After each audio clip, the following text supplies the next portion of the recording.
What's up, Flat Earth Podcast family? I hope you're well. Just wanted to give you a quick note before you watch this podcast in particular. This is actually an old podcast. We did this. I sat down with my friend Matt Skooly Skordis a while back, but the video didn't quite work. So it went up as an audio only podcast on Spotify. If you want that, link in the description to the Spotify feed. But loads of people have been asking Matt, like, where's the podcast, where the podcast? And I guess they're allergic to Spotify. So what we've done is Matt's thrown me a load of photos of points in his life, skateboarding and all that. And I've thrown them together just as a little montage and put the audio of the podcast over the top. It's not as good as having seen a video of ourselves chatting away, but it is what it is. I hope you enjoy it. I hope that it helps you maybe reminisce over life in the late 80s, 90s and the O's, and I hope it makes you get back on your skateboard like I've got back on my skateboard. Matt's a great guy and it was fun doing it. So I hope this helps. Enjoy. Later.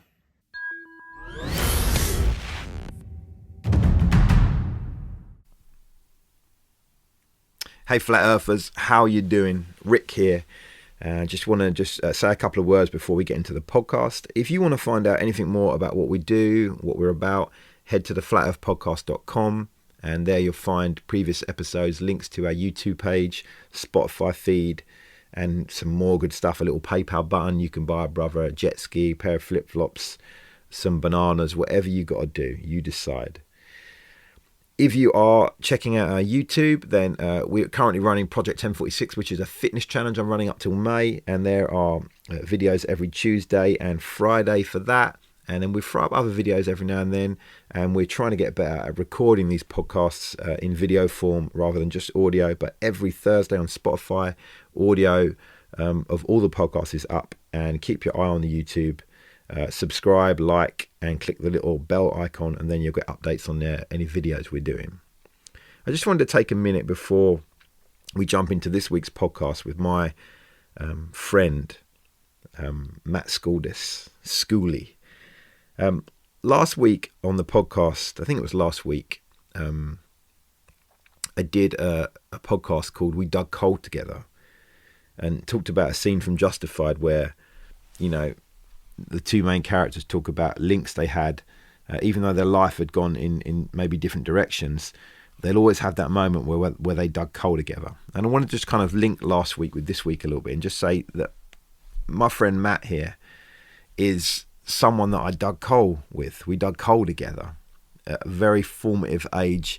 We were both skateboarders and we were from very different families, had different experiences, and will go on to have lots of different experiences of life as you hear about on the podcast. But yeah, this is what I meant last week. If you got a bit lost in that We Dug Coal Together thing, this is it. It's about people that you shared really significant moments with and they left an imprint on your life. And some of you may know Matt, some of you may not. He's a somewhat of a legend in North London as a skateboarder, and a great great character. So before we get into it, I just wanted to say that, and I'll hand over to now me and Matt. We're going to talk a lot about skateboarding. If that's not your thing, don't let that put you off.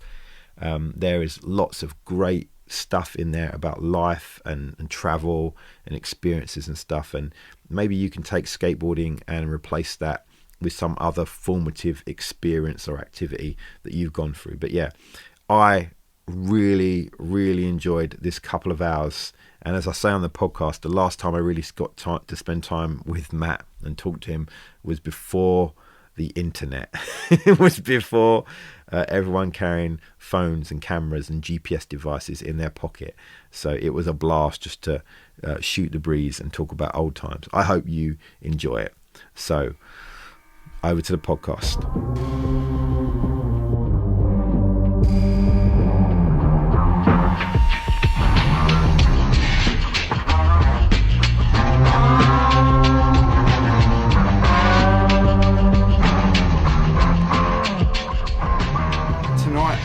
A guest, a mate in the studio, and I thought about this. The last time I properly sat down and properly saw you was before the internet. Yes. before 30 years ago, the internet. Oh my, 30 years ago? Something like that, man. Something like that. If not more, really. I don't know. I've been skateboarding 35 years, give or take a baked bean. Oh, mate, Little probably. bit, yeah. Probably. It's been a minute. It's been a minute. Yeah, So before we just get down and talk about whatever we're going to talk about, a little introduction to my guest. So my guest is Matthew Skordis, Skooly, and like I say, I was thinking about this, and this might be, you might think this is too grand a title for you, but as I thought about you and then our kind of friendship and our kind of interactions over the years, you've become something of a mythic figure of my childhood. You're laughing, but I've wrote, look, mythic figure. Do you know what I mean? Because I kind of first met Matt, or first met you when I started skateboarding when I was 11. We lads. So I was 14, 15. So I broke my BMX, smashed the rear mag up, running away from someone, and my dad was furious, and he sort of said, look, what do you want? Do you want a new bike, a Skootek? Do you remember them? I do. Roller skates or a skateboard? And I was like, do you know, I'll have a skateboard. So we went down to the post office on Baker Street, and I bought a skate zombie. Wow. I don't remember. There was Aloha Hawaii's. I wish I had my first board. I've got photos. I wish I had any of my first balls. My first Cavalarial, my freaking Farmyard. Oh, mate. Anyway, so so at 11, first skateboard, and I skated from 11 to 25 properly, and then maybe dribs and drabs after that. But that was my main kind of skate life. Was that kind of like 14 years in there, and I met Matt. I don't know when I worked out first skateboard in '87 was when I got my first skateboard, and I reckon I was 11 then. Mine was like 85 for me. Oh, see, how old? So you're going to be 50 next week. Next week. Okay, so you're 4 and a bit years older than me. All right. So if I started skating when I was 11, I reckon I met you when I was 13 or 14. So like, he's old enough and gnarly enough, eh? You weren't like baby. No. He's a hairy teenager. Yeah. On it. It was definitely 13 or 14. So you, in my mind, as I remember it, you were like visibly older, or you felt older. Great beard, yeah, I don't know. Like you just felt old, like felt like the older guy. Do you know what I mean? Like you would have been, if I was 14, you would have been 16, or if I was 13, you would have been whatever, in that sort of thing. Do you know what I mean? And so I met you because we're both Enfield boys. Boy.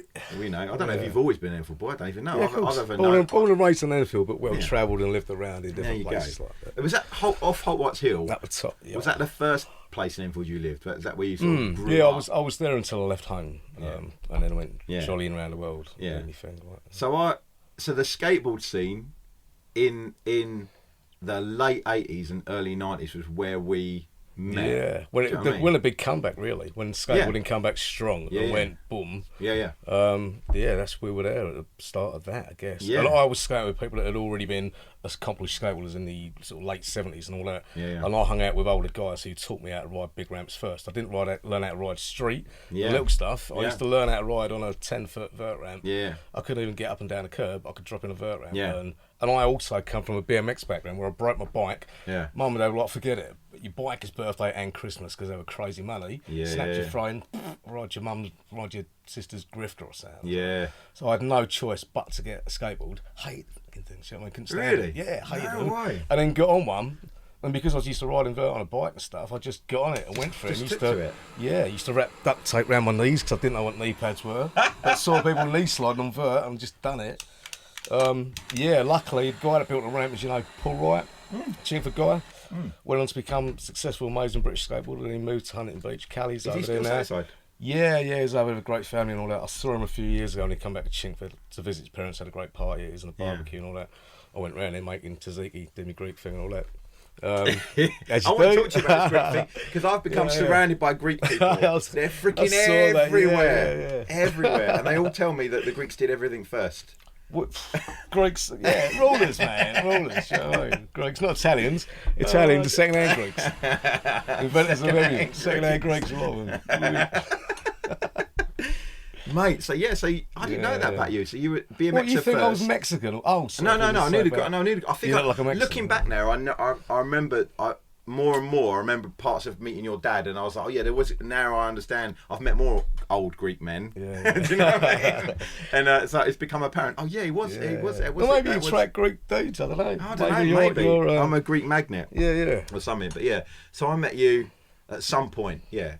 very early 90s probably, or very late Before 80s. that, probably. Like 88, You know. 89 or something. Yeah. Or And when you started, really. And I don't even remember how I met you. It would have just been, we would have been skating somewhere. And you just Chase Green on the street. You just chat to people. That was what was real. I remember that about, and I love that part of my childhood, man, skateboarding.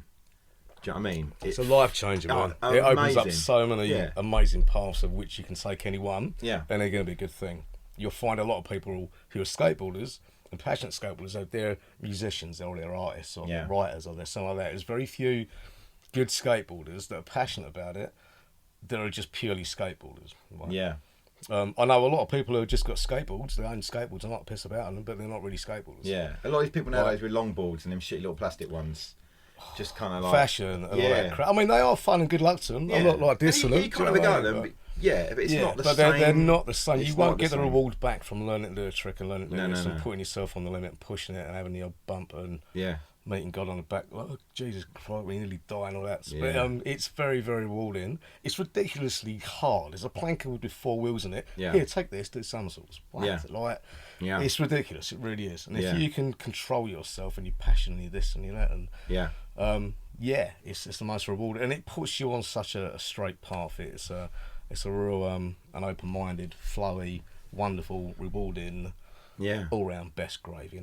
Down planet. I wish I had some skateboarding breaks, some from injuries, but some from raving and having it and getting off in it and getting those weird stages of life where you just step out for a minute. Absolutely, and I wish I never did. Yeah, I mean, I did have an amazing time raving. It was great, doing the field and all that. But I wish I didn't take the break. I think because I'm the same. I'd be like, I had opportunities at the time to do other stuff. Yeah. And I didn't go. I should have gone to the States, stayed in the States, stayed in America and all that when I was young and in my prime. Yeah. Because I was doing really well and had photos and magazines and videos and stuff and all that. And if I'd have gone when the rest of my friends did and stayed with them and gone, things would be different. Yeah. But you know how it goes, man. I wouldn't have my lovely kid and I wouldn't have my life. Yeah, you can't know where you can't know. I mean, I remember talking about photo stuff. I remember that there's 2 photos of you. I remember you, the crowd slide. On it might have been, was it Stephen Green ramp? That was the back garden ramp. And a tucked knee indie somewhere. Yeah, I don't know where that was. I've got a few of them. It's like my signature trick, isn't it? But they're the 2 images I remember, and particularly the crowd. I remember the crowd slide. Black and white. If you're not a skateboarder, you won't understand what that is. But it's a towel. Come up a ramp and do a towel slide on your board. Slide on your towel where your body's horizontal, and let go of the nose and fall back into the ramp. And it's stylish. And well, that's what most people. If you're a skateboarder listening to this, you're going to love this. If you're not, some of this might miss you. But the thing about it, and it's like anything, and it is, people don't get it if you say skateboarding is an art. They don't really understand that. 100%. Because something like that particular trick, the crowd slide, someone can do it like a robot, and it's like, oh, thanks. But if you got style is king, man. Style is king. Someone with style, someone who got its signature. It looks like, or you get someone with like one of the most famous skateboarders in the world, Tony Hawk. Good mate of mine, I've never thought he had style. Nowadays he's got more because he's been doing it for so long, and he skates so well. He's still inventing tricks. Yeah. And the reason is because he's never stopped skating. Yeah. He's never had a break. He's always on it, and he's a few $1 million kind of helps you get regenerating on your knees. Try billions, millions. Yeah, whatever. You know what I mean? Roll ups. That kind of helps you. It kind of helps you ease the pain. Yeah. He's done massive things for. He's Tony Foundation and stuff. But as a skateboarder, if would you say it is a 30-minute video footage of Tony Hawk? I'd be like, I know I'm going to see some amazing tricks, or in his day I would have, but I wouldn't have been like, the vibe, where I know everyone always goes to it, but you go to Gons or Hensley or name. Style is king, man. Yeah, style is king. And even if they're not doing lesser tricks, but their style. Yeah, I can see somebody scooting down the road, and it makes it look better than somebody doing a really technical freestyle flipping the wall tricks. It's it just looks a bit. Part of what made me go and get the skateboard instead of scooter is I was wondering what to do, and I was walking home from school one day. You ain't gonna get laid riding a scooter, either. No. I never got laid. I never got laid on a skateboard. But anyway, and this one guy, he just tic-tacked all the way down this road with such style, and I looked at it, and it was a magic to me. It looked because it was like a snake. He was so, and it just looked like so much fun. So that's it. Style was a big... Style was king. There's an actual documentary, I'll send you a link to it, about when style was killed by this big baggy pant. There was like a fashion era within skateboarding. Yeah. Normally it's a functional thing where the wheels have got to work at a certain size, your clothes got to be baggy for movement, your pants have got to be here and blah, blah, blah. But around early 90s, 92 to 94, fashionable thing. Really tiny little wheels that didn't work, really, really baggy pants, silly haircuts. Chris Vissel. Loads of really slow stationary tricks where you jump in the air and just flip the board around your feet. Yeah. They look shite. There's no power, there's no flow, there's no movement. And that whole thing killed style. The next thing you knew, vert ramps were disappearing because they wouldn't build them. Because one, people are too scared to ride them, big things where the flow and the style really happens. Two, the streets outside your front door. Yeah. Four, it's easy you can get on it straight away. And it killed, there's a whole documentary about how that killed style. And a lot of skateboarders who are good skateboarders at the time, they stopped skating. Yeah. Jeff Rowley, not Tom Penny, what's his name? Guy from Bristol way.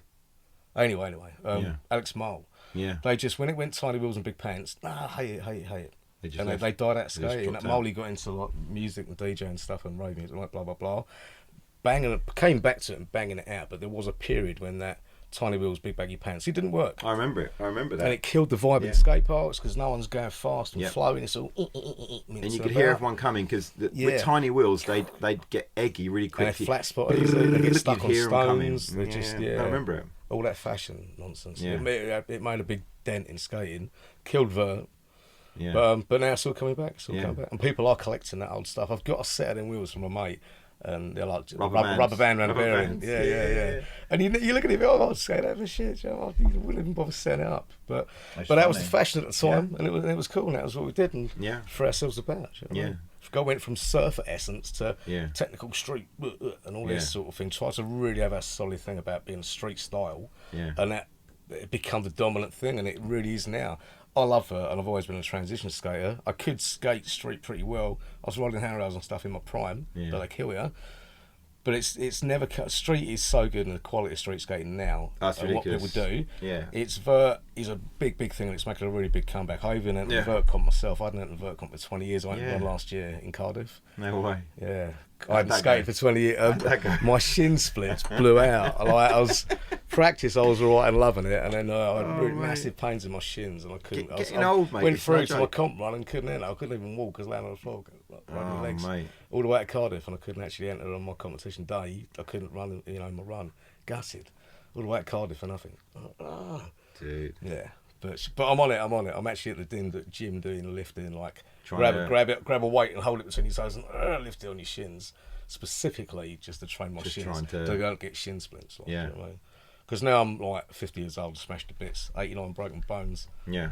Plate in my head, lung collapsed a few times. Dude, I've got. Let's go. I've got to look after myself. Let's go chronologically a little bit because there's so much.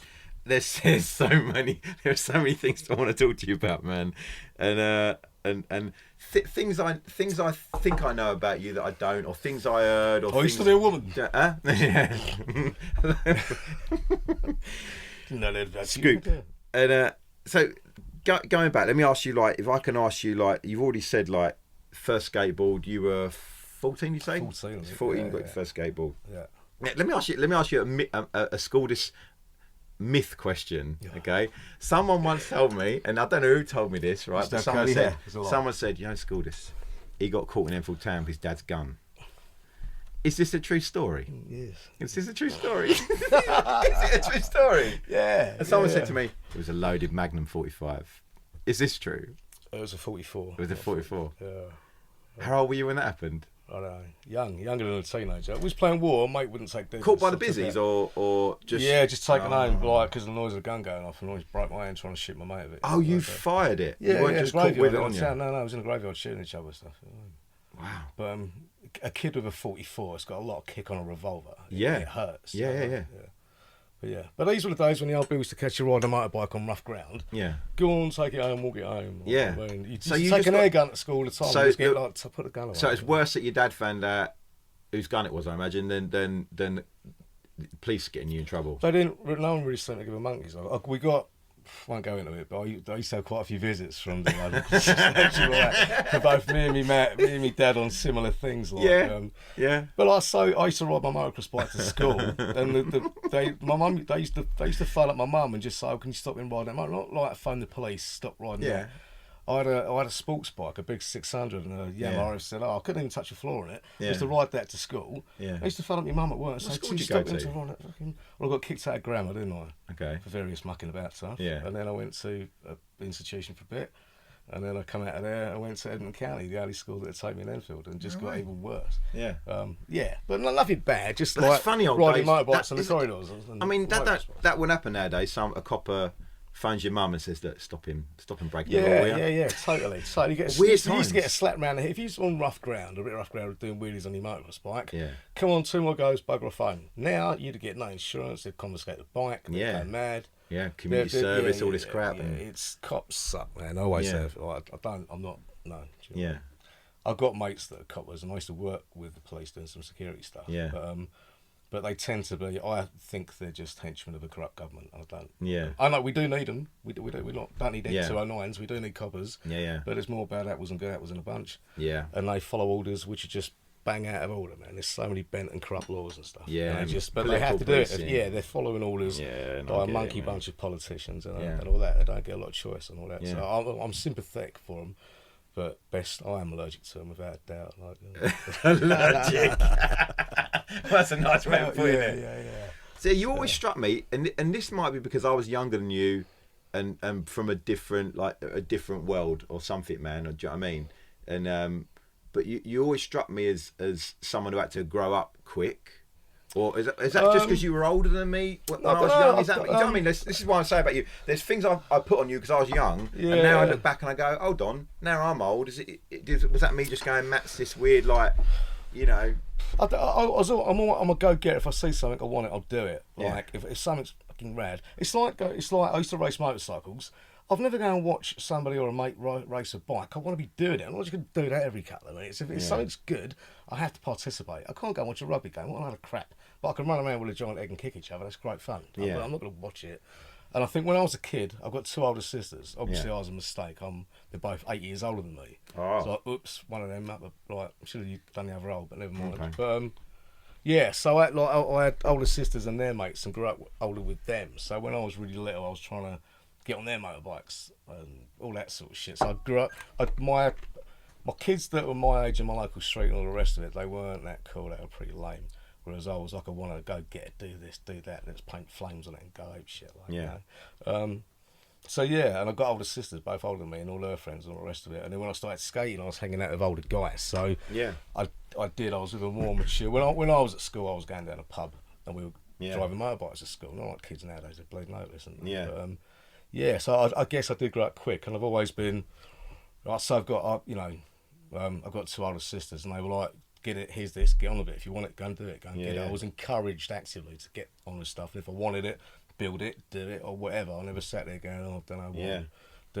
There's something to be said, isn't there, like for when you are younger, not just hanging around people your age, it does change things.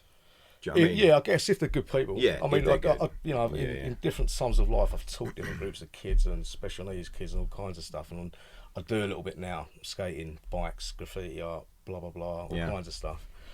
But there are some people that really need to be put on the right path because they're kind of lost, and I think it's because their parents, my generation, are also lost, and they're all a bit in limbo, don't know what to do. And they watch too much TV. TV's poison. Stopped watching it about 10 years ago. I only watch Netflix now and again, or skate TV on YouTube. I don't like.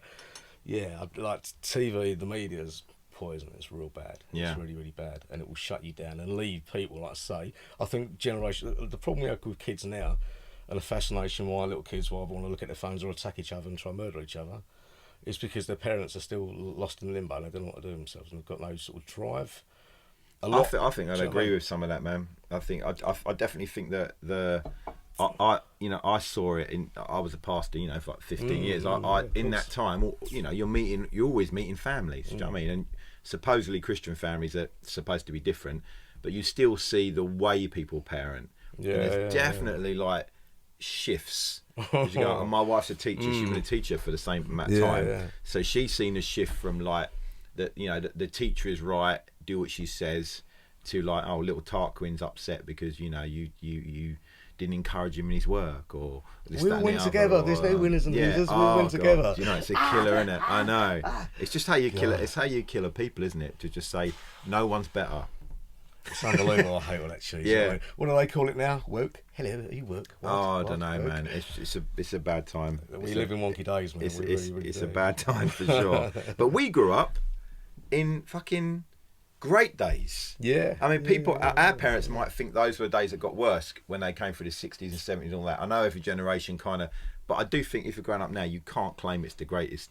Like, jeez, it is pretty, especially last couple of years, it's been... Last decade, last 2 decades, really. But these last 2 years have been particularly underlined as, well, this is what you got yourself into in these last maybe 10 years, the slow creep. And I joke at the beginning that, like, I haven't spoken to you properly since before the internet, but that's a thing. In our lifetime, everything's changed. Monumental, massively, and not in all terrible ways. Like, do you know what I mean? I sometimes feel I used to long to be able to film skateboarding when I was younger. Smartphone now, baby. Yeah, do you know what I mean? So I'd love that side of it, but there was part of it where we'd go out. I remember one time we went out. I was with you and a bunch of other people, and somehow we just made our way into London. And I don't know, to South Bank. Barbican. All that. You know, we used to get off at King's Cross or whatever and skate through London. And I remember doing that, and I had to be home. I had to be home at like 8 o'clock or 8:30 or something. My parents, right, be home. And didn't really have any money or know where I was going, but just followed everyone, right? I don't know who it was, the whole crowd of us, right? And I remember at a certain point, I had to I've got to phone my parents. It's like 10:30, so I phoned up and was like... For what, at night, was it? Yeah, 10:30 at night, yeah. I was like, oh, Mum, I'm in London. Central London. And she's like, what do you mean you're in London? I said, well, I'm in London. When you're coming home? I was like, I don't know. Like, I don't know where I am. So until the people I'm with leave, I don't know. Yeah. Do you know what I mean? Where do you get the 29 bus back to and she just said, all right. And that was it. Do you know what I mean? What else could you say? She can't hit the roof and start going into it. And there was loads of stuff like that where it's like, and I don't think, I had no money or nothing, so we must have jumped on the train and done whatever we'd done. Do you know what I mean? But I look back on that and I just go like, oh, that was great. Do you know what I mean? There were just times. Learn life now. Go. Yeah. I remember one night, the same thing happened, and this must have been some point early 90s where I was hanging out with you guys in London or somewhere, and then I left, and then you went for a skate with Ron Allen and someone else. Do you remember that? Yeah. No, so some American pros. There were some American pros over doing a demo at Stevenage, some local parks around Hertford and all that. Stevenage. Yeah. Bowe's Skate Park, which is still just about there. Yeah. They were staying in the Holtzweiss Hotel at the bottom of Holtzweiss Hill. We bumped into them. Joe Burlow, who was the owner of Phase 7 and who was the distributor for that American company, the guy that brought them over, Matt, don't take them out, don't go crazy, no pubs, no drinking, no weed, so we're just like, dude. And then Ronnie's like, let's go skate, let's go. And so I was like, yeah, because we're kids and he's an adult, he's a professional. So we jumped on the trains to South Bank and took him South Bank and had a crazy time. I remember, like, man. I remember I missed that. I was like, do you know what I mean? I and went then home. Come back to the hotel and all of the pros was hanging out the windows, smoking grass out the window, throwing joints down and stickers to us, all that. And these are like the American pros, all that superheroes, like that was back in the day when man, you used to get those tours, didn't you? You get those in the 80s and 90s. You get those tours of pros. Yeah, still do all over the world. Still do. Really, really good. Right, Dude, I mean, I do that. I have been doing similar stuff like that for probably a couple of decades myself, where I'll meet up with different friends and we're going snowboarding to, I don't know, Andorra or here, or we're skating, or let's do that, or let's do that. I'm trying to go to Albuquerque for a drainage ditch tour. Like we want to meet with people from all over the world, or we used to do Barcelona a lot to skate the streets out there because the vibe and all that. Barcelona's a good town. It's like London with beach. Like, I've seen the footage I've seen is just like everything's smooth. But everywhere in Spain's like that. Madrid, all of it. Everything's covered in marble. It's cool. Like so doing the tour thing. Like a lot of friends, we get together, or even in England, if we've got friends in like Bristol or wherever, and someone's from that area, we'll go, right, let's all go there. Yeah, we'll stay like an overnight in a B&B or Holiday Inn or whatever, and we'll go and hit all the local parks around here because there's so much stuff to skate now. Yeah. And good scenes like Bristol, for example. Bristol's it's a uni young town. It's full of young people and all the rest of it. Like, not so good for cats my age because we've got wives at home and all that, and not hanging out the back of the nearest thing. But yeah, going on tour and skating your stuff and meeting new friends and da da da. Yeah. Do it globally, man. Do it snowboarding. Do it surfing. Like, Do you surf as well? You surf as well? Yeah, I ride for the last, out of my 35 years of skateboarding, probably for the last 28 of them I've been wakeboarder when it's too hot to skate. Yeah. Back of a boat, woo, people shooting you BB guns, trying to back it. Surfing's the most spiritual rule. Out of all the 4 ball things, you got skateboards, super dangerous, super rewarding, but will kill you. Yeah. Surfing, really, really hard, but most rewarding spiritually. Yeah. Touching the wave, getting in that, tears running down your eyes, massively just emotion. It's amazing. Yeah. Riding the last of that power, travel thousands of miles to get to you and you're riding her. Yeah. It's just fucking unreal. And then you got snowboarding, which is really, really easy, but so rad. And again, beautiful in the mountains, it's like being in heaven. Yeah. And then, what's the last one? Surf, skate, wake, snow. Snow, that's it, you did it.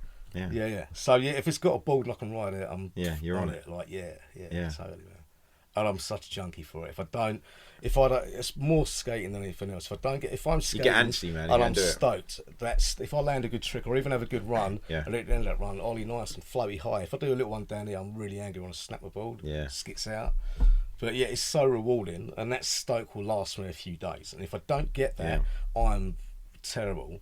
My psychological welfare is the most important thing in my life. If my psychological welfare is good, my healing, everything else, it's fine. It's not a problem. If I'm happy and I'm miserable, I'll end up just want to kill myself. Yeah. Well, not that bad. But I know what you mean. Yeah, it does. Yeah. It's important. I'm a full-on board rider, skateboard junkie because of what it does for me and what it gives me back. Endorphins. Wood, 4 little wheels. It's just like, woo, like nothing is that more rewarding. Yeah. Than having a good run or a big trick. It's funny because anyone listening to this who's not a skateboarder. What? Yeah, it's foreign, isn't it? Mental, but anyone who's ever done it will just go like, yeah. Do you know what I mean? And even now, like, and it's funny. Once if you do take up skateboarding and do it to some large degree for a period of time or intensely, I don't think it ever leaves you. So if you're a passionate skateboarder, you learn that stuff. You're a skateboarder for life. If you don't you've carried on skateboarding by and large. Yeah. I didn't from like 25, 26. I kind of dropped off. That's like the last board I had. It's still there. Do you know what I mean? And that's been in the attic for years. I've not done a trick on that skateboard in about 12 years. Your size, bro, that looks tiny, man. You need a bigger ball. Yeah, I know. You tell me about it. I didn't mean your general. No. But what I mean is, I'm like, I know I'll bust a kingpin on that within a couple of minutes if I get on it now, because I was a 5 stone lighter when I got on that, and I was breaking. I'll hook you up. So I'll hook you up. Oh, dude, thanks. But you like a couple of months ago, I had the worst thing in the world, a skateboarding dream. You know, when everything is perfect, and I was at Rom, but it wasn't. So Rom, if you don't know, Romford Skate Park. I don't know is it still there? Is it gone now? Yeah, it's had a recent refurb and all that. Oh, dude. In my dream, I was at Romford Skate Park, but it was every surface was glass smooth. Wow. It was pure white, like brand new, and I couldn't fall off. And I was never a big bowl skater with a log behind you, man. But dude, it was something else, man. And I woke up upset. You know, when you wake up because you weren't skating. Yeah, no, I woke up because I was like, not only because I wasn't skating, because I know I cannot skate like that. But what I mean is, no, you didn't see it, man. I know it's starting to get. It won't take long. Yeah, there's some really good. But it stays with you. Yeah. And you're right. It does. Like the it's burnt in your genes. Bro, and the principles you learn in skateboarding, and you might someone listening to this might go, what principles? It's a lens on the world. Skateboarding for me. So when you're a skateboarder, no curbs are curbs. Is that skatable or not? Yeah. No stairs are. Stairs aren't up and down. Street furniture, like a bit of fun. Yeah. Everything. You get so much more out of it. And I always think, like, I remember, like, part of the reason I'm always able to kind of I've been like public speaker for like 20 plus years and done lots of Q&As and things like that, and even in that, it's like some people are like, how can you just talk on subjects for a couple of hours, then take an hour of questions on something, whatever. How do you feel? And I was like, and I can't give the answer, but part of me is like skateboarding, because I remember when you try and do like a 360 flip down some stairs, you're going super fast, your board is spinning, but you've got to move slowly. Right. Do you know what I mean? Yeah. So there's chaos, but you've got to have within all the speed. Matrix mode. Yeah, you've got to have that bit where I'm calm. Yeah. And that's part of what I took from skateboarding was like calmness.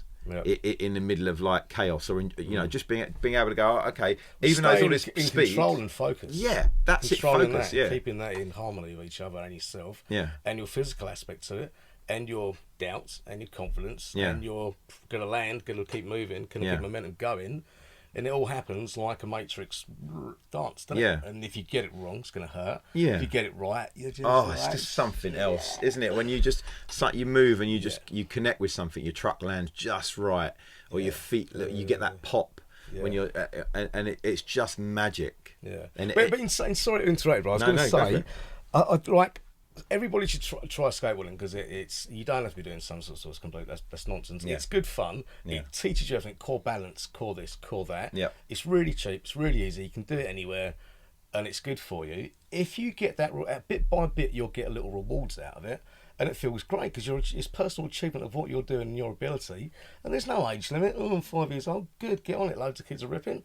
Same as old people. A lot of my mates to skate with. I've got a mate who's 60 that still skates. He skates bowls regular. Yeah. Slams as much as I do, and he's still on it. But it's good for you. Now, as you get better and better at it, and as your self-confidence grows, you'll get like what I call getting it dialed in. Some people can skateboard, but on the other side of it, you've got people who learn how to skate, and they're talented at it. When we were kids, you were talented. You had style, you had flow, you made it look rad, even if you were cruising around. You'd be able to do tricks and look over your shoulder while the board was still rotating, land it, and still move. Like, I'm doing that, whatever. Yeah. Like, it's like washing your hands. Just And it was going on perfectly. Yeah, I remember. But that was the difference between being somebody who can ride a skateboard, and there's loads of them, but people who are talented, it's a different thing. Yeah. And I can, because I've been doing it for so long, I can spot a talented rider a mile away. Yeah. When we were kids, you had that flow, you had that style. Yeah. It weren't shit. I'm doing this. I remember we'll get onto this at some point. But when we had the boys' club, which was this skate park, indoor community centre, and there was a guy there. We used to call him Longbird. Longbird, yes. And he was, and he skated like he had an iron rod from his arsehole to his eyebrows. Bless him, Richard. There was no flexibility in him. No, and he used to constantly try stuff, and you just constantly like, mate, relax, have you ever bent your back in your life? And that's still a phrase, man. When I see someone, I still call them a longbird. And that's what I'm saying about you. I think, oh, look at this longbird. And then I think of you or the boys' club, and I'm like, oh, dude, longbird. We all had nicknames for everything, didn't we? Dude, we all had those ridiculous nicknames. I remember. I got so many nicknames written down, mate. And I know this because my wife like always says, Rick, longbird. Why, Rick? She's like, Rick, why do you always give everyone nicknames? And I'm like, and I was they're better than normal names. Yeah, they're better than normal names. Plus, but I think it's you. I think you. I remember my mate Toby. You called him the Rascally Penguin. Rascally Penguin. Yeah. And then Mete Dismal, he became Pecker. Peckerhead. Poor guy. I don't know if he's still, who knows? I bumped into him briefly for about 30 seconds about 20 years ago when I used to live in Ali Pally, and he had long hair, doing really well. He's got a beautiful daughter who's a big grown-up girl now, beautiful girl. Yeah. He's doing all right. I speak to him now and again on Facebook and all that. But Mete, bless him, he had the unfortunate burden of a hunchback, didn't he? At that well, he did, and he just used to have a bit of a different skate style. He was kind of crooked over a little bit. Yeah, he'd walk along and his head would go, and it's like Pecker. Yeah, and I remember that. Yeah. And I remember all the different. I remember all the Mexicans from Palmer's Green. Chris Bandit, Stevie, they still skate. The Banditos. Yeah, the Bandits. And you used to say, like, they'd come in, you go, here they come. They'd come in and ponchos. And you'd see it. You'd see them and you go, Banditos. Yeah, totally. Where did you go so much? I totally remember that. A group of about 4 or 6 Greek mates that all look very similar, of same height and build, and they just shuffle about together and are really close. In my mind, they're not Greek. They are Mexican. They're the Bandits. They're Mexican. I've got Chris on my phone as Chris Bandit. I've never called him Chris the Dulu. And then there's Wayne.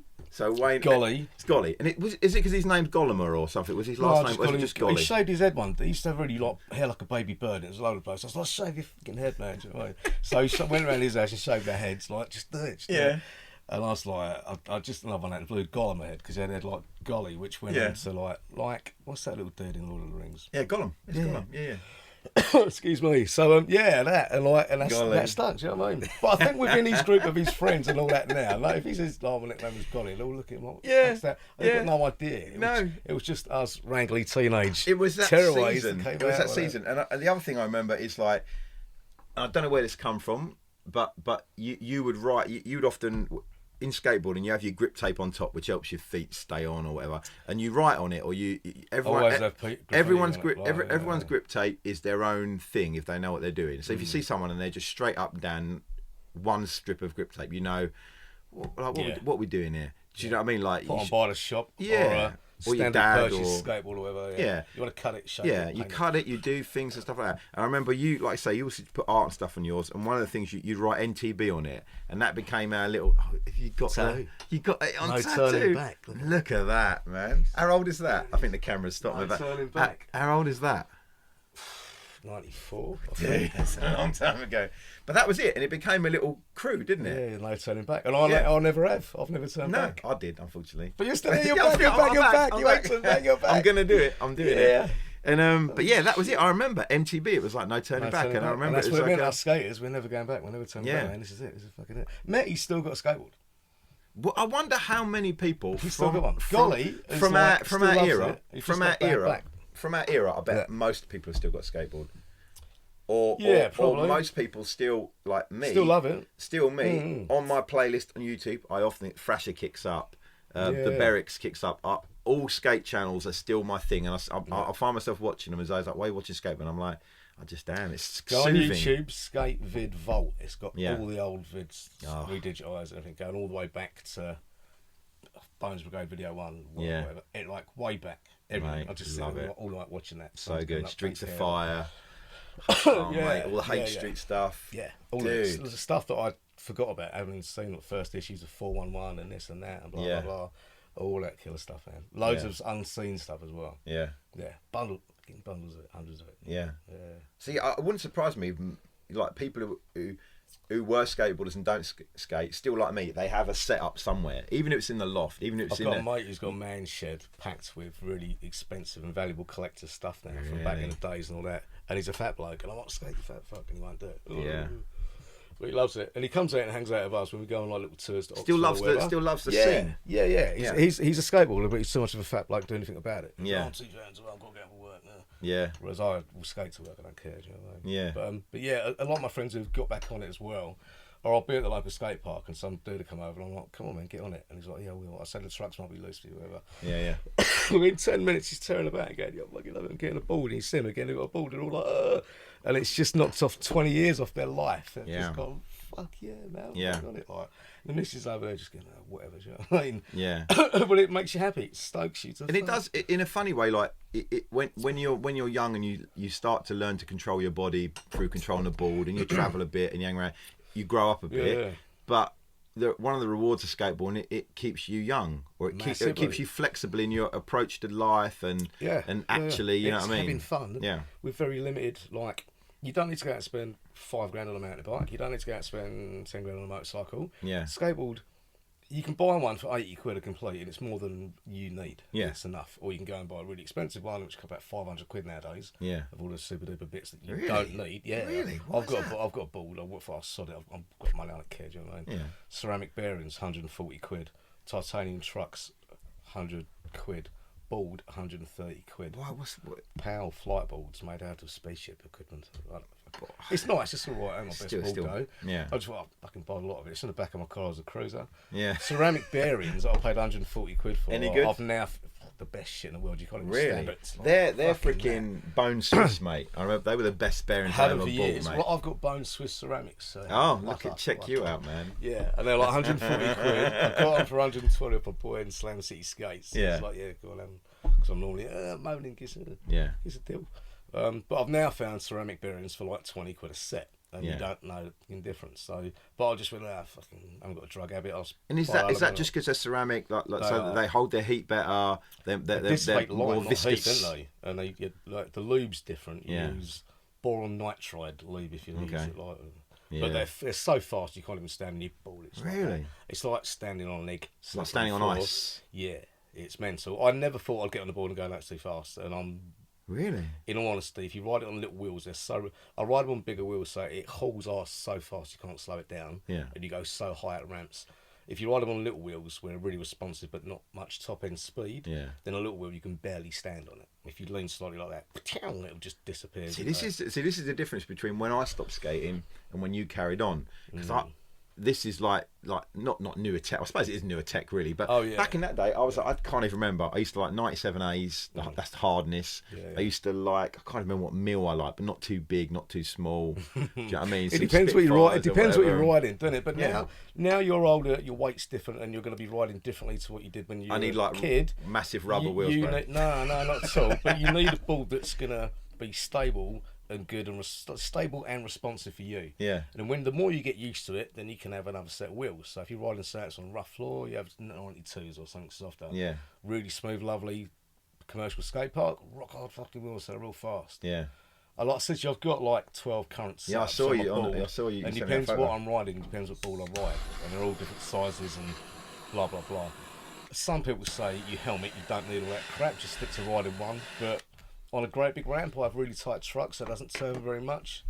Great big massive wheels, so there's really top end speed, and it doesn't accelerate that quick, but it holds the speed. Yeah. And on my everyday street board, it's loose trucks that turn really easy. Yeah. Smaller board, smaller tiny wheels, and that sort of shit. Yeah. So it's horses for courses. Yeah. Like, you know what I mean? Yeah. But yeah, like I say, I want to hook up with. We'll go skating at local parks around the corner here. Yeah. And I'll bring a handful of boards and just go go for it. I ain't gonna say shit. Like. Yeah.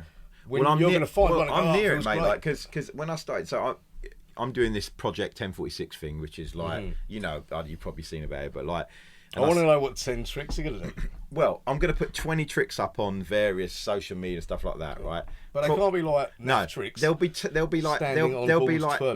or 12 which are like, all right, easy attainable. Yeah, they've got to be tricks. And then there'll be like, you know, 5 or 6 harders, and then a couple of killers. Okay. But the thing for me is, it's not even that. It's like in a row, in a run once. Oh, you want to do it like that, then it? 10. That's going to be hard, man. Yeah. So that's the point. So, I don't think I could do 10 tricks back to back. Well, this is what we're going to find out. But that's what I want to do. Do you know what I mean? And I said to myself, like, I want to do that. So I'm trying to drop a load of weight. I said to myself, I'm not going to stand on a skateboard till I've lost, I think it was like at least 2 stone. So I've lost 22 pounds. You look now. way slimmer. It's falling off you, man. I've lost 22 you've pounds. You've also shortened your beard. Which that's what you do. Shorten your beard, shave your head, your eyebrows. Do you know what I mean? But I'm getting there. I'm getting to the point where I'm like, I won't feel like flubber on a board. Do you know what I mean? I remember a while ago, last time I tried to get fit, and my mate's a personal trainer. This was years ago, and I said to him, mate, he's like, what are your goals? I said, mate, I just don't feel like I'm coordinated with my body. Because I'd let myself go, yeah. Do you know what I mean? Whereas from skateboarding, from being young, everything was, I understood where I was, yeah. And so I was like, I want to do this challenge thing, lose some weight, but also get back on my skateboard. And I'll do it by doing a horrible challenge, which is, you know, let's learn, let's it's a lot, man. Relearn. It's a hell of a lot. It is a lot, and I don't care. The thing is, I don't care if I don't do it. You're going to film your slams as well. Yeah. So I was like, 1, 2, 3. Well, I'm talking to my youngest daughter at the moment, and just saying, look, I've got to get you aboard. Or she's roller skates. So you've got to learn. I'm buying a little gimbal, so you've got to learn how to follow me and film me. And then we've got to find a smooth, a continuous smooth run. Probably all going to be flat ground, to be honest with you. Right. Even though the bonuses, no complies, whatever you want. I don't know, but you know that's the plan. Yeah. So 10 in a row. You've got to go somewhere where there's a mellow slope or a bump or something to go over. You can't be jumping about on the floor like a leprechaun. And I probably You're can't. a fully grown man skipping about. And I probably floor. can't nowadays. So I'm probably going to need to find a park with some place. I have to push as well. Do you know what I mean? So I can do 10 in a row without pushing. Your local new park just around the corner is beautiful. Where is this? Smooth. I think it's called George Park in Welling. I know St George's Park. And it's so rad. It's a tiny little thing. I taught my daughter to ride her bike there. I taught my youngest daughter to ride her bike there. Right in the middle of it, you know, it's like big sort of banks now in the centre of that asphalt banked area. Because there's a brand new little they've skate park. always had something there. Have they redone it then? Yeah, they ripped all that out. Frick, and it's just down the road. Yeah, man, that's what I'm saying. And I love mate, I don't like little parks, but I'm gonna take a dog for a walk there and have a look straight away, man. Like next time I can. It's super smooth. You can drop in on anything or just rolling down a mellow bank at the other end. You don't need to scoot. You can hit the whole park, woo, like a roller coaster. Yeah. That sounds like that might work. Tear around it. I hate scooting. Scooting is for insects. Oh yeah, I hate them. I just want to drop in and blast. I don't want to be doing. I can't be asked for it. No, where's my shoes at? No, just go. Oh mate, sounds good. Oh, you'll love it. I love that place. In the summer, we should be up there camping and having a bonfire and a barbecue and There's a lot of Hatfield skaters around, local as well. The raft crew, they're a bunch of lunatics. And I love them, but they're killers. And they rip. A few of them just do the most bonkers punk rock skateboard style. Younger guys? Younger than me, obviously. It's an easy one to do. They're all like from early 20s to I think about early 30s, but they rip and they're lunatics. Yeah. And they're good. They're a good bunch of. You could watch them all day and just be like, holy shit, do you know what I mean? Yeah. They pull stuff out of the bag just randomly, and they never bail. They're like, as well as good stuff they do. They're just, you can see them, they're like, they're charged up and go through it. They're called the Raft Crew. I think they're mainly Hatfield boys, but and they're a bunch of ladies. You know, well, let's talk for a moment about they rule, man. They rule. Skate parks, because we both came up in skateboarding at the same time, but there's some parks I remember from my youth, like one park like Nebworth. Did you ever do Nebworth? I know you did Nebworth because we did it together. Yeah, man. And you were going out of a girl, and she drove a Talbot or something. Joe, right? And you drove it way across the field, and you hit a drain, like a drain head, like like a manhole cover, and you ripped something off the bottom, and we were stuck there for a while. And I remember the thing. Remember, it was years ago. Vaguely, yeah. But we used to be like a little train that went round for the tourists. The train went round the whole Nebworth grounds. We used to chase the train on our bikes, try and attack the people in the trailer. In England, there was like amazing parks. In the 70s, weren't there? Do you know what I mean? By now, looking at them now what I know, I thought they sucked. Yeah, but then there was a few around. Compared to now, though, what we've got now, there's good parks going up everywhere. Yeah. Unfortunately, they're all really little. They cater for plazas and stuff. That's all right, but it's the transitional stuff. If you're going to build a park, it needs to cater for all ages and all abilities, and all they build for is little kids and beginners. It's all knee high, or it's all waist high max with a couple of quarters in it. Yeah. And it's just embarrassing. You do not get Olympic quality skateboarders anymore. You look at parks you get in Europe compared to here. Yeah. It's fast. The whole park building things are shambles in Britain. But, but there's loads of them. But I remember I remember thinking Enfield's got 3 skate parks. Has it? That way, local, all 5 minutes from each other. Really? Yeah. It's blowing you away. I didn't know 3 parks. Man. Yeah. Is that one still on the Great Cambridge on the A10? Yes. Yeah. And where are the other 2 then? Was one in Albany, which is like is it Enfield Highway? Not Enfield Highway, like Ponders End. Yeah, okay. Albany used to be a kids' paddling pool. I learned to swim there. I learned to swim there when I was 17. 17. Yeah, dude. We were going on holiday. We were going on holiday. My family were taking us on holiday, and I was like, well, I'd learned to swim when I was younger, and then I was on holiday somewhere, Butlins or some shit. 16 and not. Well, here's the thing. So I learned to swim, right, and then I'm on holiday somewhere with my granddad, and Butlins or somewhere, big communal pool, right, and I'm in a dinghy, and I'm having time of my life, right. He jumps in, and he topples it. I went way under the water, and in my childhood memory, I imagine like being down there for hours, but I don't know how long it was. You know what I mean? But it scared me. Not that I'd never was scared of water, but I just never really learnt properly to embrace water. So I got to 17, I was like, this is some bullshit. Like, do you know what I mean? I'm a grown man, or getting on for a grown man, and if I fall in that water, I'm going to be like, ah! You know what I mean? So I went to Albany and learnt to swim, and it was me and all tiny kids. And it was the most embarrassing thing in the world, mate. I had to learn to dive with like 6-year-olds. But anyway, so Albany's now a skate park. Yeah, it's got the paddling pool there. It's got a little skate park in it, which I've also built a little rolling quarter pipe ramp there. Some bits, and it's good. And the bandits skate all the time. They love it. They come all the way down from Palms Green purely to skate there. There's never any kids in it. When there's a session, it's all blokes 25 plus at skating. Yeah. And it goes on. It's quite a good little session down there. I'll send you some photos of it. Yeah. Also, and Bush Hill Park, which is between South and I know Bush Hill, Park. There's a really crap, but skate like nice. In the park? In the central park, there's a skate park there as well. And then you've got one just down the road in Tottenham. You've got one in Potter's Bar. We've got one in Hatfield, one in William Green. Isn't there one in Ware? Ware's just got a brand new park. Yeah. Brand new. And Good. It's great. There's loads of mistakes in it as a builder, I've been seeing. Yeah. But it's great, and it's really busy, so don't go to the weekend because you get run over. Yeah. But I'm going there during the week and just tearing fucking ass out of it. Like, Yeah. and it's good. It's really good. Huh? Yeah, there's parks going up like everywhere now. That's it. I didn't know. I didn't know this. Bournemouth's got a park. Do you know what I mean? It's had it for years. Yeah. Because in my mind, I still like occasionally when I get dragged to Stevenage or something. Do you know what I mean? Stevenage got a new park. But I drive by the old one, and it's always locked up. I don't know if people still jump the fence and skate It's a community centre now, and you mustn't be over 17 or 19 to go in there. Yeah. And that's a heartbreaker, isn't it? Yeah, they're taking away the vert ramp. Half of the reservoir banks have been removed for some reason. The big bowl, the devil bowl, that's been filled in. It's shite in comparison to what it used to be. It's terrible. But there is a new Stevenage park, a new one called Hamsden Park, I think. Okay. New thing, about 3 years old. And that's rad. It's only little, but I love it. It's good. And it's smooth, fast. The thing is, right, that I hear what you're saying, like new parks, it seems like sometimes they pussy out on them a little bit and they make everything low. Yeah. But you must admit, like some of those old parks, you do look at it and you go, how were they able to build this? Do you know what I mean? Some massive clover bowls with oververt and like radius coping design to just make you stop. And I think back and I like when I was younger, when I was little, I was like, these are sort of monolithic. Do you know what I mean? These big like bathtubs and snake runs that were just like if it had been raining, you just go into a pool at the end, and it was crazy. But it's fondness, and I'm sad when I think like a few years ago, there's always the thing with a place like Romford, is it going to be closed down or whatever? And you're kind of like, it needs to be protected because it is architecture. It's now part of the National Heritage. It's the oldest skate park going. It's 40 years old or something, and it's got its protected thing. It won't ever go. It's staying there. Oh, that's good. And it's recently had a jet wash. That's all mint clean now, and it's got a few added bits to it, odds and sods, mini ramps and all that. And it's still a good, strong scene there. I don't like the place. There's a new place in Harold Hill just around the corner. Yeah. Built by a British company, and it's fucking amazing. It looks like an American park in Harold Hill. Do you know? But Harold Hill's a dodgy area. I don't. Do you know, like one of my enduring memories of Romford? It's 2 enduring memories of Romford.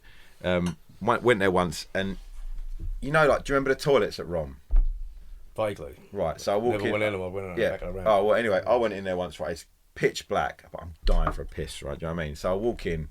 And eventually you find your way, which you think is the trough, do you know what I mean? And you start to piss. I don't know how old I was, do you know what I mean? And part of the way through, I realised, like, I'm not really getting, like, the normal sound I should be getting of, like, piss dropping. Because the thing is entirely full, and all it's doing is running back off onto my shoes. Dude, that, and then the other thing... Full of hot noodles or something. Oh, it's horrible. And then the other thing is we'd skated at Rom when we were waiting at the bus stop, me, you, and was it Billy Goats or Billy? Do you remember John? Billy Little John. That's his name. I've been trying to remember. But he was drinking a bottle of Coke, and I remember you went up and you squeezed it. And Billy, fuel injection. So Billy was a guy, and I don't know if he's still around or I don't. You know, you never know nowadays. But like, he's still in Enfield. He was one of those kids, ginger, right? So I was ginger. So, but he was one of those ginger kids who had the ability to go instantly lobster red, and he was like an Asbo, wasn't he? He was real. He could get he'd lose his temper, and I remember that. I remember he was like, "Fuck you, Matt." It was hilarious. He was happily drinking after a session, and you were like, "I remember that, man."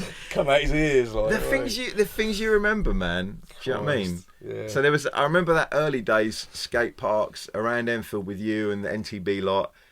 Mete Pekka had his own mini ramp in his garden. And we used to climb over his fence and skate when he weren't home. Yep, and his parents used to come out and moan. Yeah. I remember that. Sometimes we'd go in, he used to go in the kitchen when his mum was baking cakes, you could smell them. Yeah. So we'd like commando on the house to sneak in when she weren't I remember no one was in, you climbed up, I think you or someone climbed up and got in to get some biscuits. We need some biscuits. Let's just break into Mete's house and just take them. I remember that. And his mum fully knew they'd been in the house again. Do you know what I mean? Yeah. But his mum, Janet, I think her name was, bless her. She used to work as a dinner lady or something. You know, keeping an eye on those kids at school. She was rad. Respect for his parents. The dad never used to come out much unless he was shouting. It was like, he'd have a go and disappear a bit. But no, they were cool parents. To put up with a gang of kids in your back garden screaming and going mad. And when your son's not even there sometimes as well. Yeah. He was working there was a whole gang of us. We were rowdy skateboard kids, teenagers. Yeah. And just let them go on a bit. Like they were cool. And there was a lot of that. There was a lot of that in 80s, 90s skateboarding where parents would embrace their kids, let them have ramps in like do you remember Tristan Brown? Used to live at top side of the Brick, house, and tiny he had a little ramp, mini ramp, didn't he, and stuff. It's like I'm not driving around and seeing ramps in people's houses anymore. They might still exist in the back or whatever. Must do, man. But you know that was just an era of. I don't know. I've been to a few. A mate had some grief that he lives down in Southend. Lovely bloke, built a ramp in his back garden. Awesome bloke, built a lovely ramp. Even dug a pit into the ground so it was 4 foot deep or something, but it was lower in there. And he had big bushes up, so he couldn't, like evergreen bushes, so he couldn't see into the opposing neighbours' gardens. Yeah. The neighbours complained about it and had spy decibel meters around there, left them secretly. That sucks, yeah. They said, it ain't the noise, is well below it. You soundproofed it, it sounds great. But the neighbours just didn't like the fact there was a bunch of grown men having a good time in the garden next door to them. Yeah. They would just sit there and catch a sun in sunny Essex.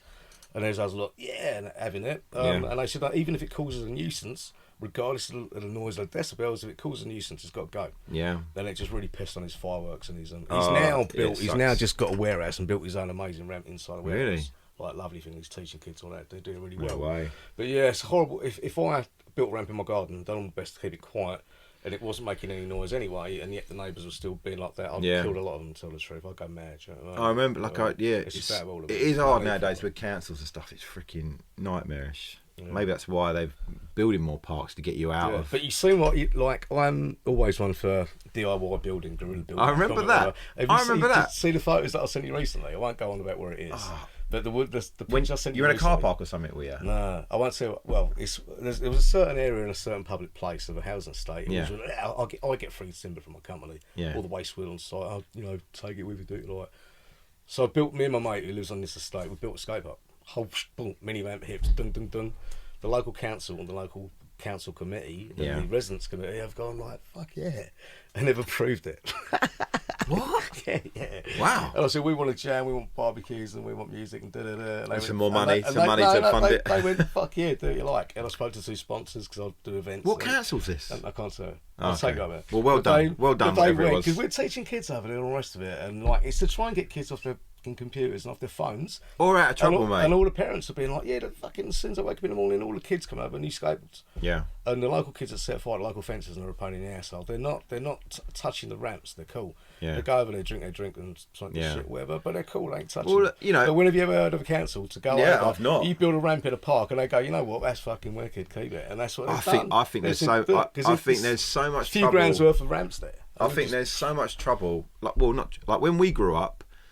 As shit as they were, there were summer youth clubs. There were outreach workers. There was, case in point, when we used to skate at Stevenage and it rained, they let everyone go inside and ruin their hall. And it was crap. You'd slide everywhere. But that all that's been chopped away, and now you've got. The issue now, the biggest one, on which I've got, I didn't want to bother doing it, and I've had limited companies and this and that, and different ventures before, but I want to set up a little limited company as a skateboarder or a maintenance or whatever.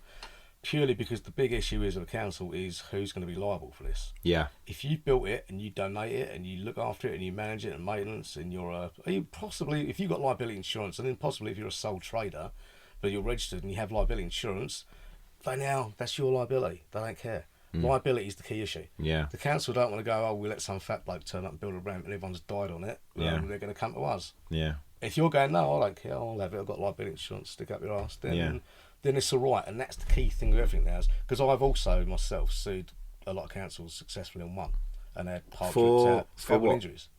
During parks they've built badly built stuff, or broken shoulders and this and that. Really? Or there's holes in things, or things are built wrong. Yeah. And as a skate park builder myself, I know what's wrong. Yeah. And I'll break my legs somewhere else and go, no, I've done it there, and get a photo and cha-ching, thank you very much, and sort that out, and they do. Really? Absolutely. Good. Yeah. Hurrah. Do you know what I mean? I don't think it's all right for councils. I guess sometimes they're misguided, right? They don't know, but it's not all right for them to build something inferior and dangerous as a tick. Well, that's that done. There are so many bad things around. There's a massive indoor place, really, really beautiful park called XC in Hemel Hempstead. I remember. I saw photos of you skating. When they first built this place, the company who was responsible for maintenance and cleaning, they gave a cleaning company a year's supply of solvents, jet wash, all the concrete bowls. The idiots put all of that in the machine and sprayed the whole place and coated it, and it's really, really slippery now. Yeah. We said to them as a group of professional adults, we'll come in, middle of the night, we'll jet wash the whole fucking place. All we want is free entry forever. No, we can't let you do. We can't let you do that. But if you register yourself as a company, we'll pay you to do it. We don't want any money because you can't ride the place. It's so slippery, it's so dangerous. They've even got carpet mounted on the walls to rub the slime off on your wheels, which is admitted liability. Wow. Because they coated it in this solvent cleaning equipment. You run around it, it's like shit.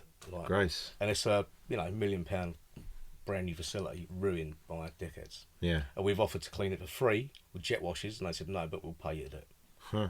What? Like, we don't want any money. We don't want any money. We just want to come in here, jet wash it, have a beer, skate in the morning. Counts as something else, man. But that's good, man. Like that they paid for that, or they let you do it, and they're like, this thing we're doing, and because of all the company I work for, I get free timber. All the stuff that gets thrown away is going to get crushed. Do what you like with it. Get off site. You're helping us out to get rid of it. So I've got a yard anyway. I'm just stacking all this stuff, and like, let's do that. Yeah, let's do that. So.